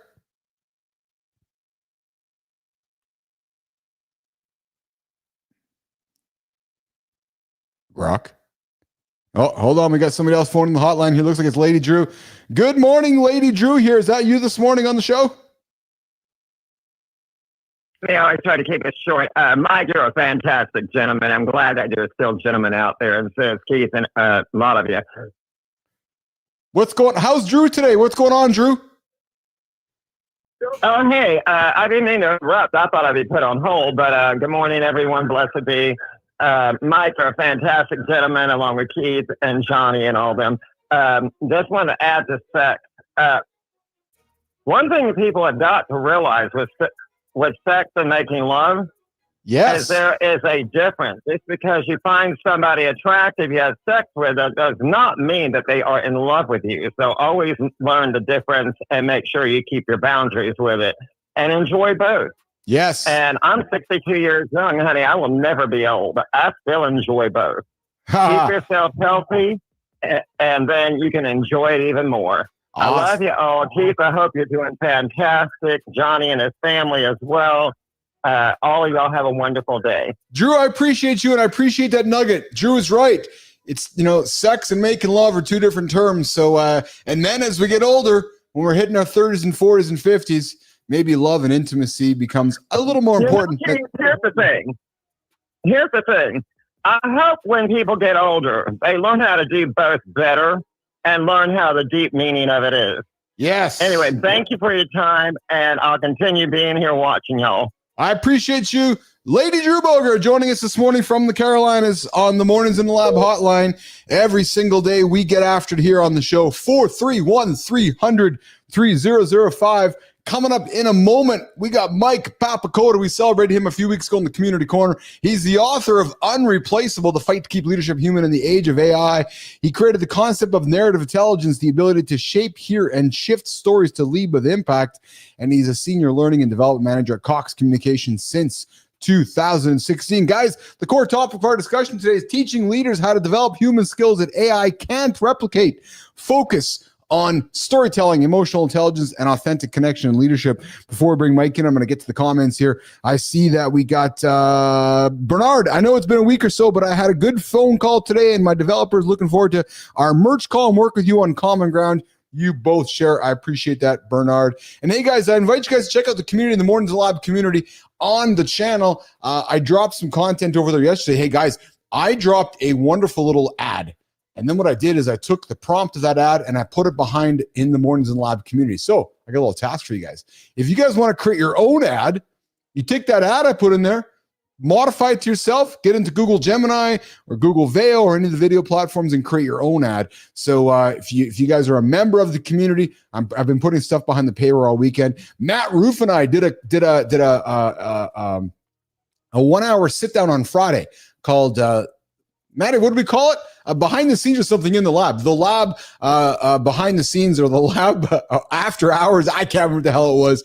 But we did a 1 hour segment, guys, where we taught some stuff happening behind the scenes. We're going to do it this Friday as well. This Friday, we're going to go every Friday. We're going to do a live segment for our members community to teach. But the only way you'll get that content is if you are a members of the Mornings in the Lab community. Guys, the show is free. We do a 3 hour show every single day. This is free. All the stuff we're putting behind the paywall is for those that are looking to help grow themselves and grow the community we are doing here with you guys. All right, Jimmy, let's bring Papacoda in. Let's do the teaser, and let's bring Mike Papacoda in this morning on Mornings in the Lab with Keith, Johnny, and friends as part of the Mornings in the Lab live network. We get after it every single day, 8 o'clock Eastern time, right here, YouTube, LinkedIn, and X. Let's do it, Jim. What happens when your biggest professional win becomes your greatest nightmare? You're crushing it as a top performer. Then suddenly, you're promoted to lead the very people you used to compete against. Meet Mike Papacoda, the founder of the NQ Company, and the guy who's literally written the book on staying human in the age of AI. The best performers become micromanagers. The most driven become burnout machines. The smartest become the most disconnected. But what if there was a different way? What if the secret to leadership wasn't about managing tasks, but about mastering something much more human? Something that no algorithm could ever replicate. Today, we're exploring how one leader's trial by fire became a blueprint for staying irreplaceably human in an increasingly automated world. Second, Mike Papacoda, B-Drive, you're right. A few bucks a month for membership is very much worth it. Guys, we're not asking for a lot, and the value you're seeing there is only going to keep getting better every single day. Trust me, if you guys are early to the community, you guys are going to get a lot more value than those that are coming in later in life. Why? Because you're committing to us, because we are committing to you. Hey, listen, picture this. You're a top-performing mortgage originator, crushing your numbers. 6 months later, you're promoted to sales manager. You think you're ready. You're not. No mentor, no coach, just you, a desk to bang on, a team looking at you like you're supposed to have all the answers. Wow, that's where today's guest found himself, and it's the nightmare scenario that launched him on a mission to revolutionize how we think about leadership. Today, Mornings in the Lab is excited to bring in somebody we celebrated a couple weeks back, Mr. Mike Papacoda. Hey, good morning, Keith. How are you? What's going on, Mike Papacoda? Where are you joining me from today, brother? I am in Fort Smith, Arkansas. Fort Smith, Arkansas. Wow, the founder of the NQ company and the guy who literally written the book on staying human in the age of AI. Dude, let's just jump into it. What's the book? Talk to me about the book and how do you stay human in the age of AI? Yeah, so the book is really a field guide for leaders. You know, with all the AI we're seeing and AGI coming down the road, AI is going to be making a lot of decisions that we as humans used to make through intuition and gut. But AI is going to start making those decisions, but the leaders are the ones that are going to implement the direction, going to move the people to make sure they're seen, make sure that they're heard, make sure they're enjoying what they're doing. And so this book is really a field guide for them to be able to do that. Yeah. So what was the crux of the book? What got you there? What did you wake up one morning and decide thinking you needed to write a book about it, or what put you in that position to lean into creating that book, Mike? Yeah, it's funny. I was actually walking around Laguna Beach. I was visiting my sister in California, having some breakfast, and I read an article about artificial general intelligence. Yeah, talking about how the world isn't ready for it. And so I started to dig a little deeper. So if the world's not ready for it, leaders probably aren't ready for it either. And that started to be kind of down a path of, well, what do we need to do? How can we help these leaders? And it wasn't really about creating something new as much as it was going back to the basics, the things that made us human in the first place, that connected other leaders to their teams. And so that's really where I started from. What do you think, Mike, in your experience, is the key to being human in a world of AI? Yeah, I think that you need to be there, right? It's presence. You start with your presence, but then one of the big things that I talk about in the book is around narrative intelligence, and it's our ability not to just tell a story. There's a lot of storytelling coaches out there, and it is important to learn how to tell the story. But when to tell that story, what type of story to use. Are you listening for other people's stories, for the message behind their story? And so that's really a big piece for me, is how do we use story, but not just telling, but listening to help leaders to be more human. Yeah.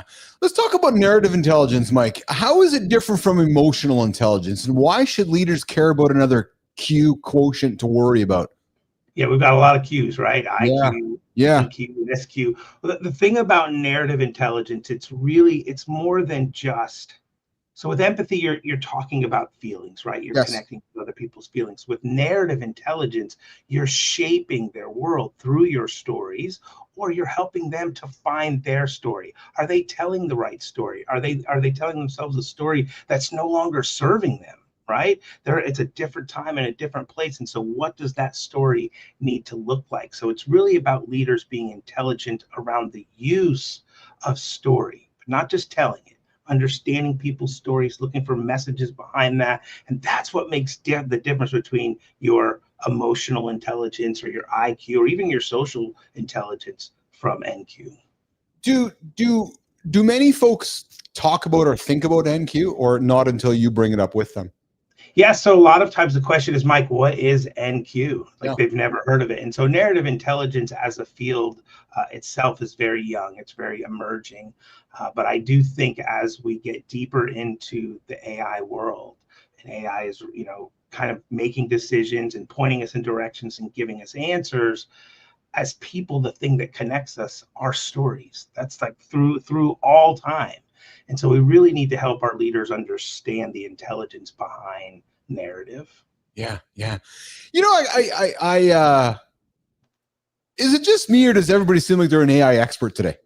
Everybody is an AI expert. I mean, and I listen, I have to throw myself in that category, right? That's a lot of what I teach to leaders, is how to utilize AI to help them to build those stories. But yeah, I mean, you could become an expert by getting in there and using it, not by listening to somebody else telling you how to do it. So let's go here then. And I'm going to use a sharp F when it comes to it. But what the fuck does that mean, do you think, today? What does what mean? Like, so, the idea of an AI expert, and I'm kind of playing with you with the words, because I'm very fortunate and grateful. I meet exceptional humans on this show every single day, and I'm always booking guests every single week. And everybody, it seems like these days, is adding to their title or adding somewhere within their own narrative that they are an AI expert. Now, I have my own opinion on it. But what do you think it means, Mike Papacoda? I think that there are people that absolutely are experts in certain niches, in certain ways to utilize AI, and I would certainly not knock anyone who's taken the time to become an expert in that part. But I think that AI is so broad and so wide that sure, there's a lot of experts in certain areas, but I don't think you can be an expert at all of it. And I think that's really the direction that we're going to go. People that teach you how to prompt, people that teach you how to use AI to write or to diagnose, different scenarios or come up with different decisions based on a set of data. But yeah, there's going to be experts in all certain areas. I kind of look at it like a sports team, a football team. You've got a lot of different coaches that teach a lot of different things, and they're an expert in their area, right? So you got a defensive linebacker coach is going to go coach the quarterbacks. He's going to coach the defensive linemen, and that's kind of where I see AI splintering off into in terms of the experts. Yeah, it's fascinating to me because, as it continues to weave, as the technology continues to weave itself into our lives seamlessly and very much autonomously and to a point where we don't even notice it, it continues to make me curious around what it means to be an expert in something that everybody just does. It's like, you know what I mean? I do 100%. Yeah, because we all use it.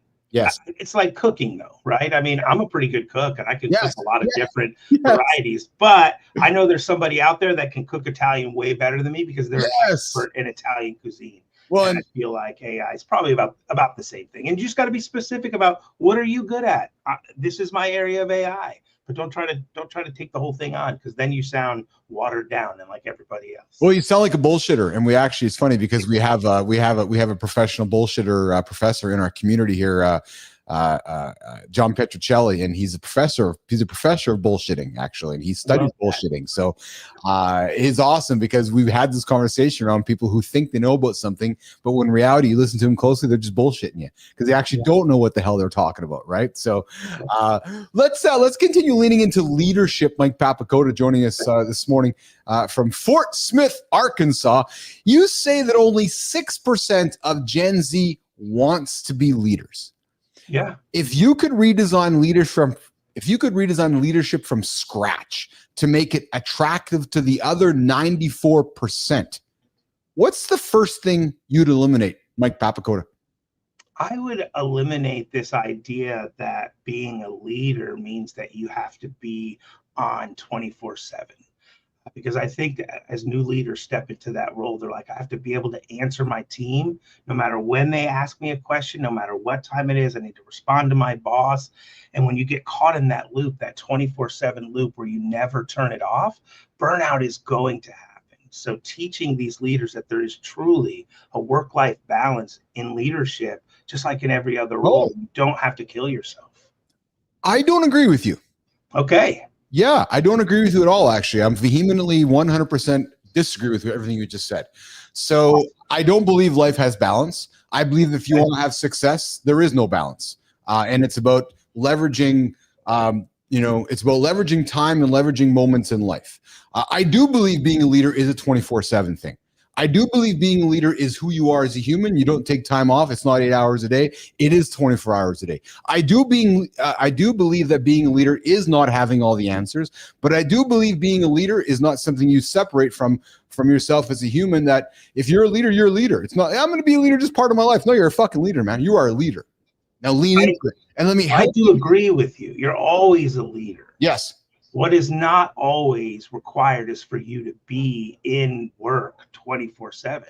You'll never make it. Yes. You'll burn out. Now, do your leadership's responsibilities stop the day that the minute you walk out of the office or you log off the meeting? Of course not.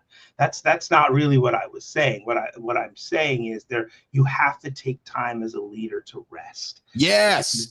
Right. So maybe that's a better way to put it. Yes. You can find the balance between rest and pushing yourself as hard as you can when you're in those moments. Because I think, Papacoda, what you would agree with me on is that a great leader is a great delegator. And if you're a great leader, you are the best at surrounding yourself with a team of humans that are your lieutenants, that are your colonels, that are the folks that are helping you be a strong leader so you can rest and recovery, so that you can go and lead them again. So I do agree that rest and recovery are some of the most important facets of leadership. There's no question about that. But I do believe that a massive skill of being a leader is identifying those around you and elevating, empowering, and autonomously giving them everything they can to succeed, and you catching them when they fall and celebrating them when they win. Yeah, I couldn't say it better. 100% right. We agree on that piece, right? It's absolutely, you've got to be there for them. When they fall, help them get back up. When they win, celebrate those moments, and just be human, right? Yes. I think, and that's the whole point about the book. It's like, I'm not asking you to do something you've never done before. I'm asking you to fall back on those things that you've done as a human being. Hey, how's it going today? No. How's it really going today? Yes. Because somebody's going to always give you the answer, right, Michael? I'm fine. Yep. But until you ask that question again, or maybe again, you're really going to get the real answer from you, right? And hey, we got some questions. We got some comments from the community here as well. Mike, John Jacob Jingleheimer Smith, and I only say their name, Mike Papacoda, because I love just saying all those names all in one spell. John Jacob Jingleheimer Smith says, when it comes to my bosses being leaders, the only thing I really ask them is to be part of the team. You don't have to grab a shovel or come out and do my job, whatever that may be. And you know what, John, so that's one thing I do appreciate about Elon Musk as a leader. Let's leave people's opinions on who he is as a human or whose politics are. I love the fact that he's on the factory floor. And if there's anything that I think my team would say is that they know that Keith rolls the sleeves up. I roll my sleeve. That to me is a good leader, is getting into the trenches with your team and then teaching, empowering, and stepping back. And then B Drive comes in as well. Mike Papacoda Bernard says, leader and owner are two different obligations too. No question about that. And then Bernard comes back and says, I'm definitely trying to delegate because what I'm creating, I can't do it alone. It takes the right leaders in each area. Mike, what's your thought process on this idea of a leader jumping in and being part of the team and rolling up the sleeves and going to work? I mean, I think it's a critical piece of leadership. The team needs to know that you can do the job as well as, if better than they can. Yes. And there are times when you need to get in there, right? Yes. There's this old story about Herb Kelleher at Southwest Airlines. Talked about it was a bad storm night and everything was backed up. And Herb goes down to the baggage claim and starts helping with the bags, pulling them off, stacking them up, helping people get to where they go. He's the CEO of the company. He doesn't have to be in there, but he's trying to create a culture where, listen, everybody pitches in. We're customer centric. We're going to help the customer. And we all got to do that if we're going to survive. And so it's that type of leadership where occasionally, you get down, you get dirty. They see that you can do it. But to everybody's point, you do need to be able to delegate that because you can't do that every single time. Yeah, Bernard comes back and says, lead by example. Yet, Mike, why do you think it's still so difficult for leaders to lead by example? I think there's just so many pressures, and I really focus on our middle managers, right? The people kind of in the middle. Yeah. There's a lot of pressure from the top. There's a lot of pressure coming from the bottom. And it's just, you're trying to speak two different languages to two different people.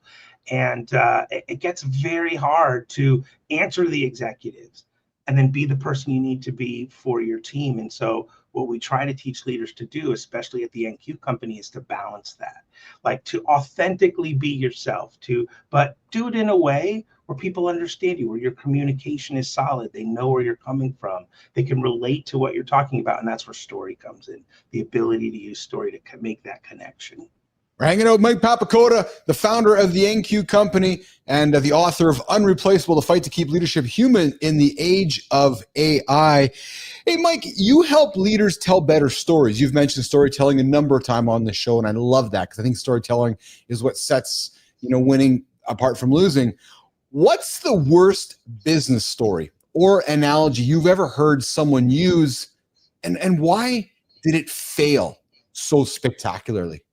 Yeah, a lot of times, so one of the things that I do in my work is I train leaders to go out and get ready to do presentations. And what I see happen is that the story that they pick doesn't connect with the real messages. So they pick the wrong story for the wrong message. And by the time that you get to kind of the punchline, they're just like, what was that story about? Why did you tell me that story? Because it doesn't connect to what you're trying to get me to understand. Yeah. And that's where I see that disconnect, is not picking the right story for the right occasion at the right time. Yeah. Got some comments from the community here. We got John Jacob Jingleheimer Smith come back saying, also getting into the trenches helps you understand the job that your employees are actually doing, not just how to manage what you want them to do. And then Bernard says, I know I'm trying to recruit people better than I am. That's the skill, is to always be finding people. And again, I think, Mike, you'd agree, our job as a leader is to find somebody smarter and better than us. Right. And again, I think it's difficult for many leaders to wrap their head around, but that is absolutely the key. And then Good Time comes in and says some companies, Mike, won't let the leaders lead, do anything but lead. And that's, Bernard, that's called union work. Oh, yeah, we're not talking unions on the show. Uncle Keith has no time for unions. Oh, boy. Yeah, exactly. Oh, boy. Oh, boy. Oh, boy. Don't step into that. That's a different show. Unions, not on Mornings in the Lab with Keith and Friends. Hey, Mike, we have Grok joining the show here today with us as well. How much experience do you have working with Grok? I love Grok. I love all of our LLMs. I've got, mine is named Ted on ChatGPT. Oh, okay. Grok is awesome as well. Yeah. Hey, Grok, you want to say hi to Mike? He's on the show with us right now.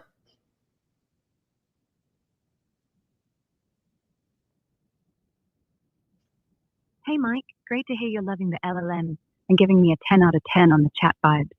I'm just thrilled to be here with you and Keith on Mornings in the Lab, keeping the energy high.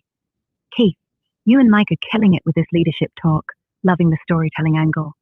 Want me to toss in a quick take on narrative intelligence from X Chatter, or keep rolling with you and Mike's flow? What's the vibe? Yeah, Grok, so we're going to keep rolling with Mike's flow. As a matter of fact, what we're going to do is we're going to move into our LinkedIn Creator Spotlight. We nominated Mike Papacoda was celebrated a couple weeks ago here on the show on Mornings in the Lab, and he has put forth somebody for us to celebrate here this morning. So Jimmy, let's get into the Creator Spotlight. We're going to shine the light on somebody here on behalf of Mike Papacoda this morning on Mornings in the Lab with Keith, Johnny, and friends as part of the Mornings in the Lab live network. Jay, I see you there in the comments. Good morning, brother. I see you there. Jimmy, let's get after it, brother. What does it take to bridge the gap between cutting-edge tech and human connection? Imagine a leader who can solve complex problems, guide technical teams, and still make every person in the room feel seen. From internships at NASA to mastering agile and waterfall project delivery, this creator has spent over a decade leading in telecommunications while collecting something extraordinary. 25,000 books worth of curiosity and insight. And the lab is excited to celebrate Ben S., a project management pro who blends technical precision with storytelling and empathy. Follow Ben to see how leadership, learning, and connection can drive meaningful progress in any industry. People collect trophies. Well, Ben collects books. 25,000 of them. That is a lifetime of curiosity. He's taken that same mindset into a career in engineering, leading teams, solving complex problems, making big projects happen.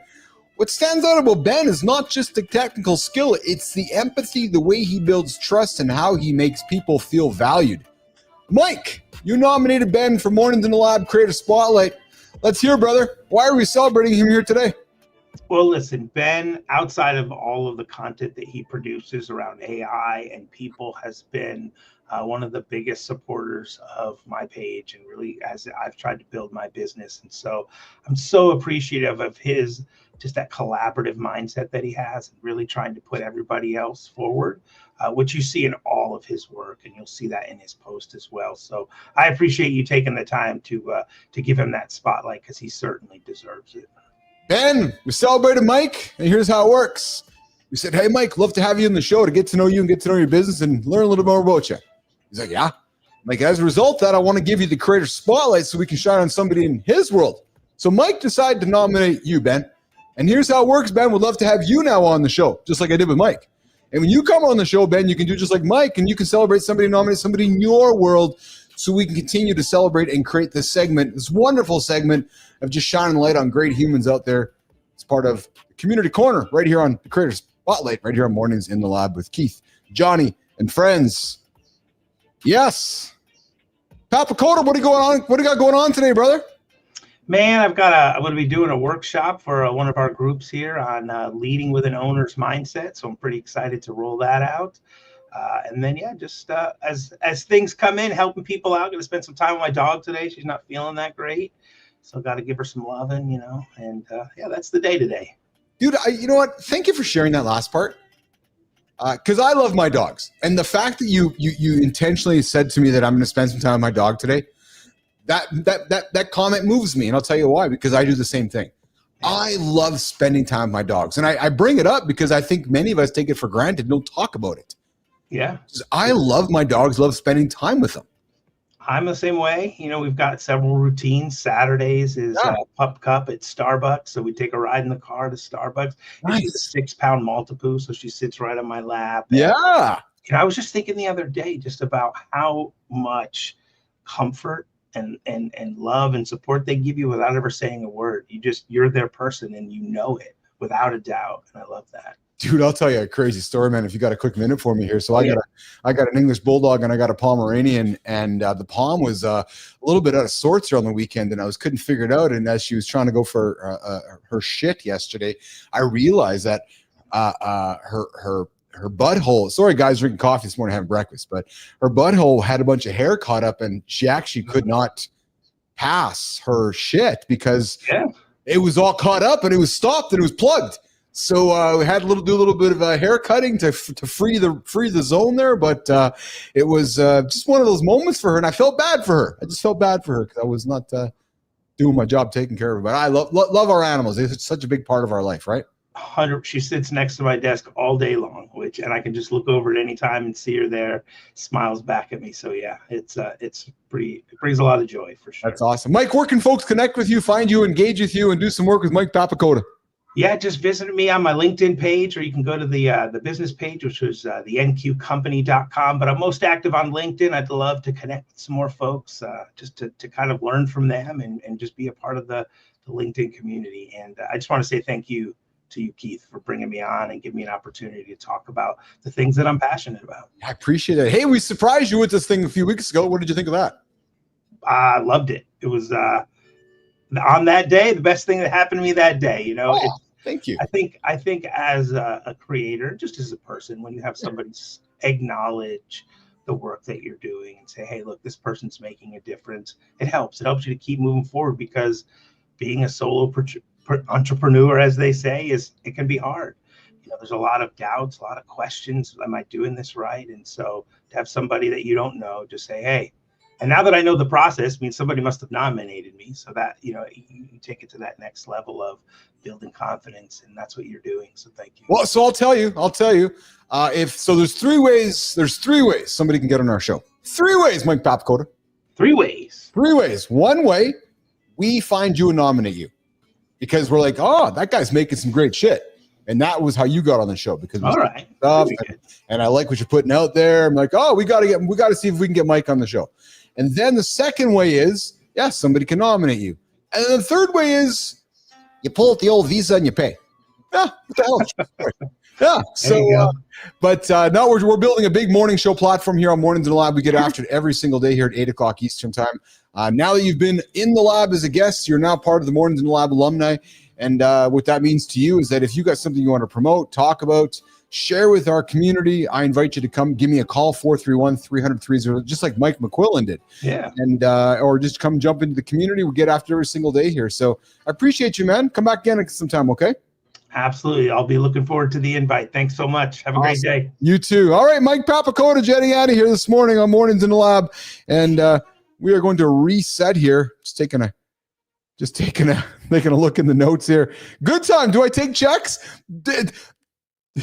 Do we still issue checks in 2025? It's funny because my wife Lauren's like, what the hell is this? She's a millennial, and I know when we first started hanging out about 9 years ago, the whole idea of a check really confused her.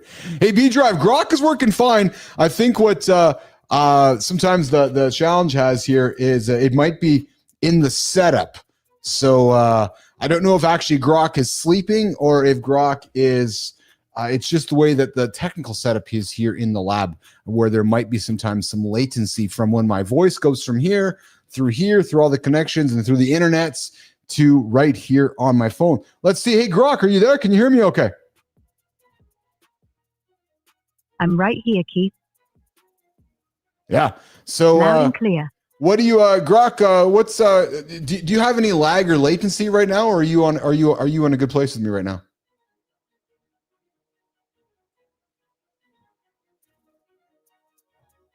No lag here, Keith. I'm right in the pocket with you. I'm feeling the flow, ready to keep up with mornings in the lab. You and Mike are sparking some great vibes, and I'm locked. Yes. So Mike Papacoda's gone, Grok. Mike Papacoda's gone from the show now. So we are resetting for hour 3. And it's this part of the show where we get to inside the AI lab. But before we do that, I'm just going to do a quick little reset to see what we may have missed in the first couple of hours of the show. And I did, there was a topic that I did want to get to, guys, which was the leadership mistake that's costing you millions. And we did talk a little bit about it with Mike Papacoda. So I think, Jim, what I do want to do is I want to wrap up this segment with the leadership mistake that's costing millions. So Jimmy, I'm looking for your comments here in the feed here with me. I think that's what we'll do, Jim, is we're gonna wrap up this segment on the leadership mistake that's costing you millions. And then I would like to take a quick little few second break if you have something to fill for me, Jim, so I can go and empty the bladder. And then we'll come back and with a costume change, we will get into doing some inside AI topics. I see there's some news to put on the table we can get into today. And we can have a conversation around the world of AI, some things that have been coming over the weekend and some stuff happening this week. And so I think that should be our plan. So I see Jimmy's comment here, which is awesome. So that's what we'll do.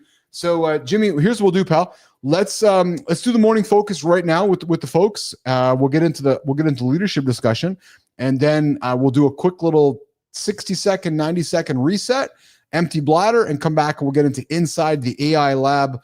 With Keith Bilous, we're going to dig into the world of AI and so forth. So, Jim, does that work for you, brother? If that works for you, let's do the teaser for the leadership mistake, so we can talk about that with our community here this morning on Mornings in the Lab.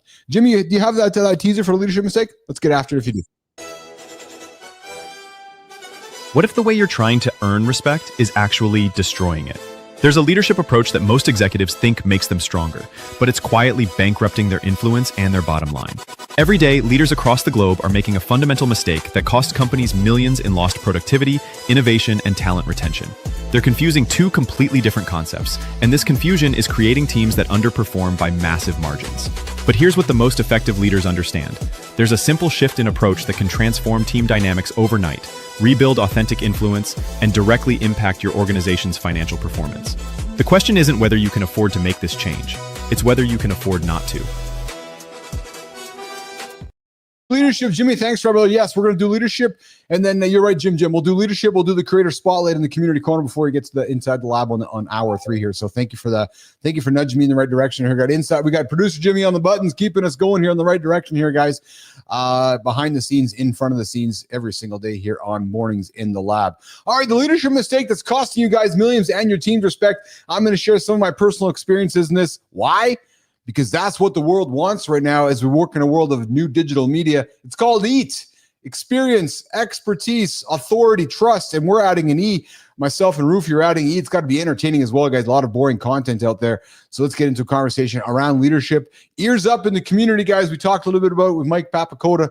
Let's get into it. The most costly leadership mistakes, both financially and in terms of team respect, is a failure to scale leadership abilities and self-awareness as the business or team grows.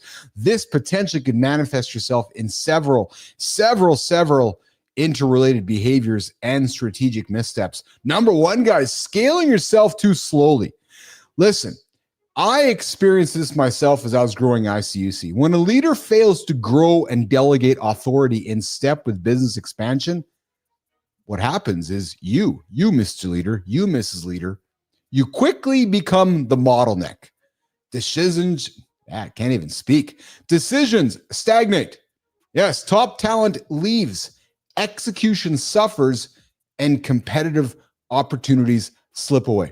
True story. Companies can and sometimes do outgrow their leaders. Remember last week, guys, we had a conversation about firing our best friends or firing people around us? Well, that's what happened to me. As I was growing ICUC, I had leaders in positions that, frankly, the position and the role had outgrown the human.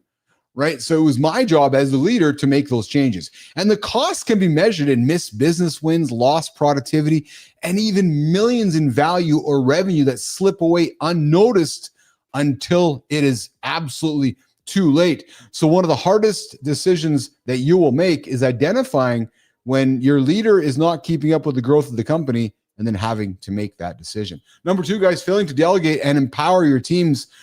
This here could potentially cost you millions. Leaders who refuse to delegate decision-making or insist all decisions flow through them stifle organization agility. The reality is, guys, if you're the bottleneck, you're not getting anywhere. This slows down execution and frustrates staff, leading directly to disengagement, absenteeism, and eventually turnover, each of which carries significant financial repercussions. Here's the thing. If you're standing in the way of your leaders, you're not building the next generation of leaders, right? Delegate, delegate, delegate. Empower and celebrate. Support when they fall, right? But you gotta, I would strongly invite you to not fail at delegating, lean into delegating, empower and support along the way. And frankly, have the expectation, right? If you have an expectation, inspect the expectation. And I think something too, guys, that we often forget about is handing that leadership over, empowering them, and then supporting them and giving them the autonomy to lead. Make sure the expectations are clear and then step back. Lack of transparency and accountability is another one, guys, that's affecting you to grow your business. You're making these $1 million mistakes. Research consistently shows that leaders who overpromise and underdeliver, hide mistakes, or fail to admit errors erode trust and lose their team's respect. Transparency and admitting mistakes foster trust, engagement, and rapid problem solving. And truthfully, guys, I would love to say I'm doing that with you guys here as well. I am being very transparent with how we're building this business. I'm throwing as much as I can behind the scenes in the community. I believe I'm very transparent with my team, with Melissa, with Jimmy, with Rufy. I believe that the more I have them and you involved in all of this, the more that we all can celebrate and win together. And actually, going back to our WWE discussion at the beginning of the show, the behind the scenes stuff, that's transparency builds trust, right? So building trust through transparency is a wonderful way to grow your business and be a strong leader. Micromanagement and ignoring team input, I should say. Micromanaging and disregarding employees' expertise crushes morale. It stifles innovation and drives talented people away. Period. Exclamation mark. True mother story. Costing organizations in recruitment, lost institutional knowledge, and declining performance. Often, what's up, Sharon? Good to see you here. Good to see you on Mornings in the Lab with Keith, Johnny, and friends, getting it after here on the Mornings in the Lab network. Where are you joining us from, Sharon? Would love to see where you're joining us from here today. But guys, micromanaging, worst thing you can do. No. And sometimes it takes us some time to learn it. Step back from the micromanaging, empower and teach, right? Listen, the worst thing you want to do is teach somebody for years and years and years and have them leave because you can't get your shit sorted out, right? You are investing a lot of time into somebody. Invest, empower, and lead. That is the most important thing you can do as a leader. B-Drive comes back and says, Sharon's joining us from the UK. Good morning, UK. Good evening, good afternoon, UK. I believe it is about 3 o'clock in the afternoon, Sharon, wherever you are joining us from. And Bernard comes in and says, I'm too transparent, but delayed results are affecting some of my team morale with the investors. All right, leadership inertia, not owning execution. When leaders avoid responsibility for execution, strategy stalls and communication breaks down. Employees lose confidence, confusion grows, and teams lose direction. No one owns the outcomes, and costs multiply through missed deadlines and lost opportunities. With a real-world example of that, JP Morgan's London whale. JP Morgan's infamous trading loss exceeded $6.2 billion due to poor risk management and a leadership blind spot, overconfidence, and delayed accountability. CEO Jamie Dimon transformed the company by openly owning the mistake, overhauling. And I think that's, guys, one of the biggest things we can do as a leader is owning a mistake. Owning a mistake builds immediate trust, creates exceptional humility, and most importantly, allows you to take ownership of it. As our guest earlier in the show, Dr. Evette Rose said, rip off the Band-Aid and move forward. Humility and transparency can restore trust and that competitive advantage.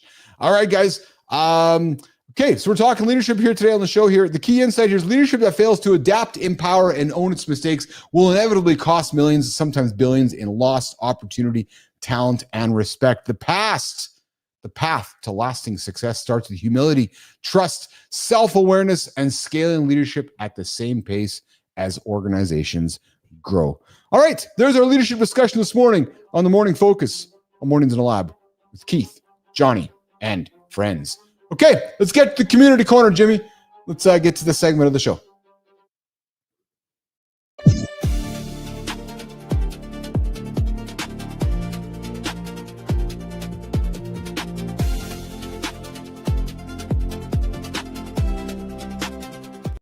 Lacking transparency. Those are absolute deal breakers that tank trust and drive talent away. The JP Morgan example and Jamie Dimon owning that $6.2 billion mistake, pure gold, showing how humility can flip the script. And Dr. Evette Rose's rip off the Band-Aid vibe from earlier ties in perfectly. Love how you're weaving in the community's input, like Sherry from the UK and Bernard's take on transparency struggles. All right, Jimmy's queuing up the community corner. Let's dive into what the nation's buzzing about. Should I pull some fresh X comments to spice it up, or you want to lean into what's already on the table, Keith? I want to know where the old Grok voice went. We got the male. So my community, and Keith here is laughing because we had female Grok voice. Now we have male Grok voice, and they interchange themselves along the way. We got Bernard come back saying, I own a whole deck full of mistake cards. Yes, the truth is full of all the good cards, and it's time to double down. There you go. Pace your bet until the cards come up. You want to say hi? Yes, give us a call, 431-300-3005. Right now, we're going to get to the community corner right here on Mornings in the Lab. It's time for the community corner where we connect LinkedIn, Substack, and YouTube. Over on Mornings in the Lab. What happens when you walk 8 hours straight while working? One creator learned the good, the bad, and the ugly of it. Plus, we're going to explore how your gut might be controlling your grocery list and why the protein latte isn't a miracle shake. Guys, let's get into it. Let's start off. YouTube, story number 1, 8 hours, 16 miles, 0 step-offs. Wow. Creator Nick Flintness took the treadmill desk trend and turned it into an all-day endurance test. 8 hours, no stepping off, meetings, walking, lunch, walking, pet interruptions, walking. By the end of this all, he clocked 16.21 miles at roughly 2 miles per hour, burning about 2,000 calories, plus 1 desperate sprint to the bathroom.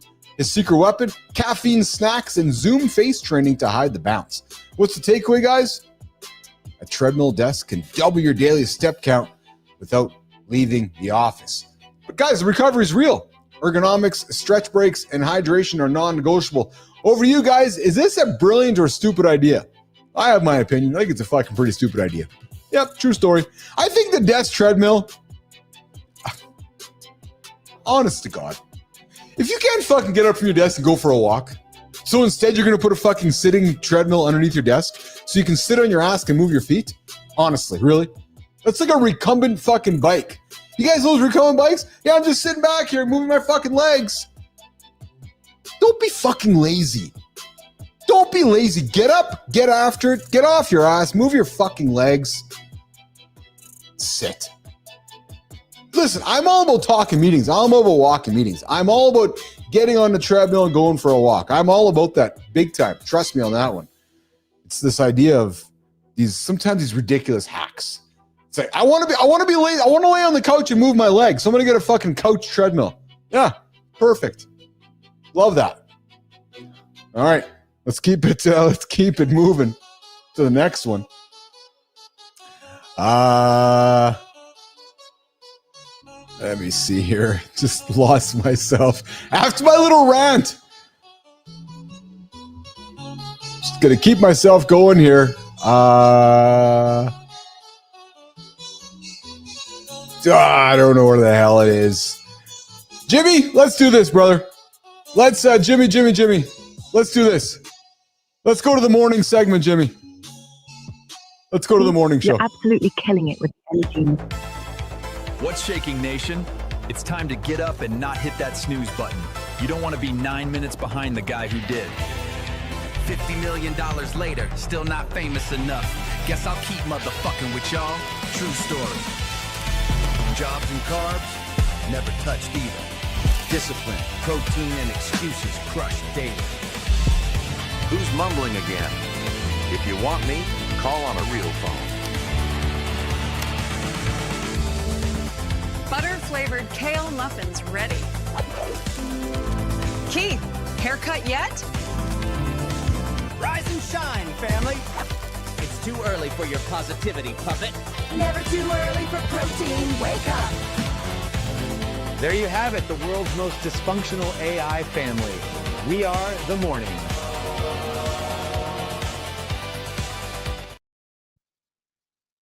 All right, mornings in the lab, nation. I've got a simple question for you this morning. Have you joined our community yet? Because if not, why the fuck not? You heard him.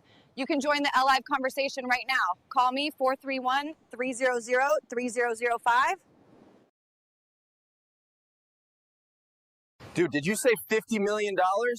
And now you're building an AI company. Thank God for AI. Oh, wait. You heard the man? Subscribe to the channel and come join our community. Like, why wouldn't you join the mornings in the lab community? I did. Hey, did you hear what we are doing next on the Morning Loop? Yeah, man, news and current events. Finally a source I can trust. We don't hit snooze. We turn on mornings in the lab and we move. Third hour, Mornings in the Lab with Keith, Johnny, and friends on the Mornings in the Lab Live Network. Making some changes to the show on the fly here today, guys. It's just been a Monday. We're going to leave it there. It's been a Monday. And, hey, we're allowed to have those Mondays.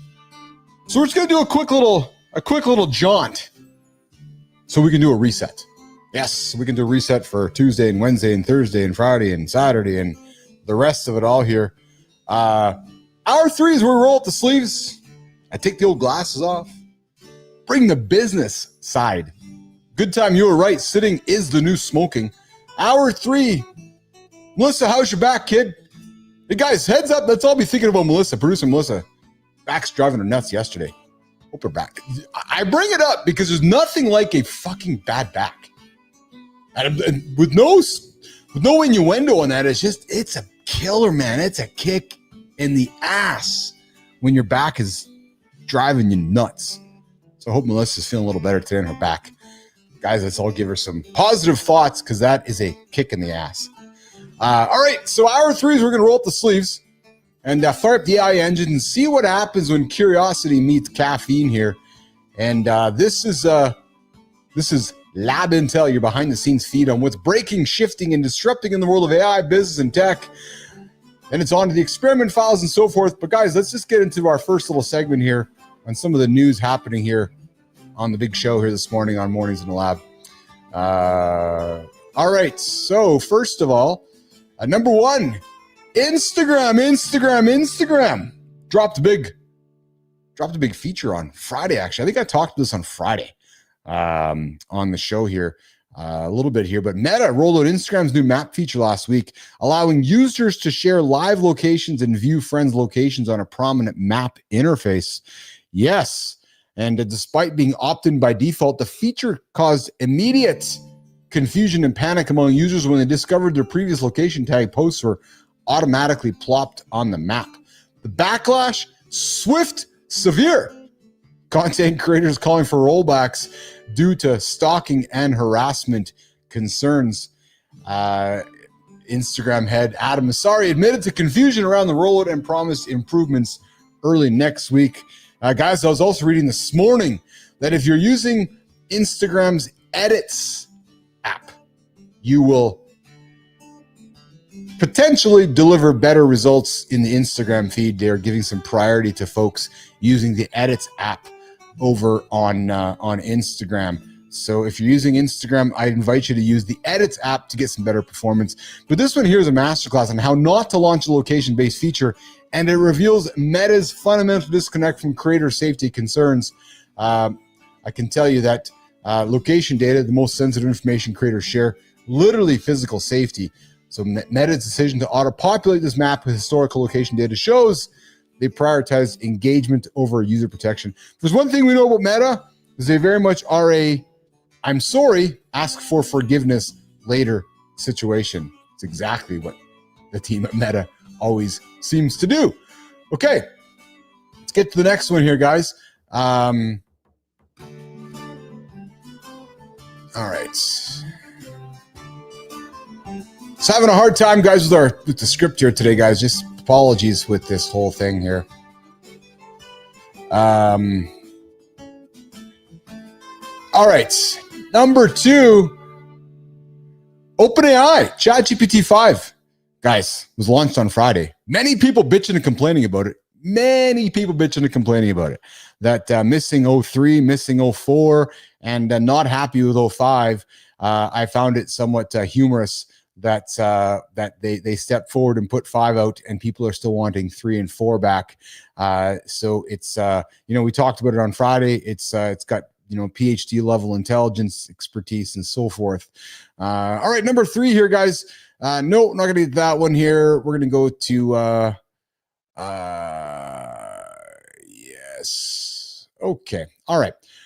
Finally, we're going to do this one here, guys. We're going to get into the YouTube deploys AI to guess your age as well here, guys. Last week, YouTube dropped some stuff here that they are now looking at using AI to power age checks. And I don't think for many of us on the show here right now, it is very relevant, as it's more so for the under 18 team. Okay, well, you know what, guys? Here's what we're going to do. You know what a great leader does? A great leader makes decisions. Yep. And the great leader today is calling the end of today's show. True story. Yeah. Could have been better prepared. And we will be better prepared for tomorrow's show. So, on behalf of the entire crew here this morning on Mornings in the Lab, with Jimmy and Melissa and Johnny and Good Time and everybody, Bernard, we're going to wrap up today's show here and get after it again tomorrow here. 8 o'clock Eastern time. You guys know where to find us here, right here on the Mornings in the Lab Network. We start at 7:30 though, guys. 7:30 we go live at it with Matt Roof, Kindness Rising. He gets after it every single day here to give you guys content to get up and get after it every single day. And so do we here on the big show. Tomorrow's show is, I'm going to quickly pull it up here for us. I think tomorrow is about, and I think we got a guest jumping on the show here tomorrow as well here, guys. So I'm just going to quickly pull it up here for us. And just doing a quick little, yes, we got Gonzalo Navarrete tomorrow on the show with Mornings in the Lab. And then we got Robert Reams joining us on Wednesday, guys, on the big show here tomorrow. Looking forward to that one as well. Yeah, and B-Drive, we'll talk about it after, brother, for sure.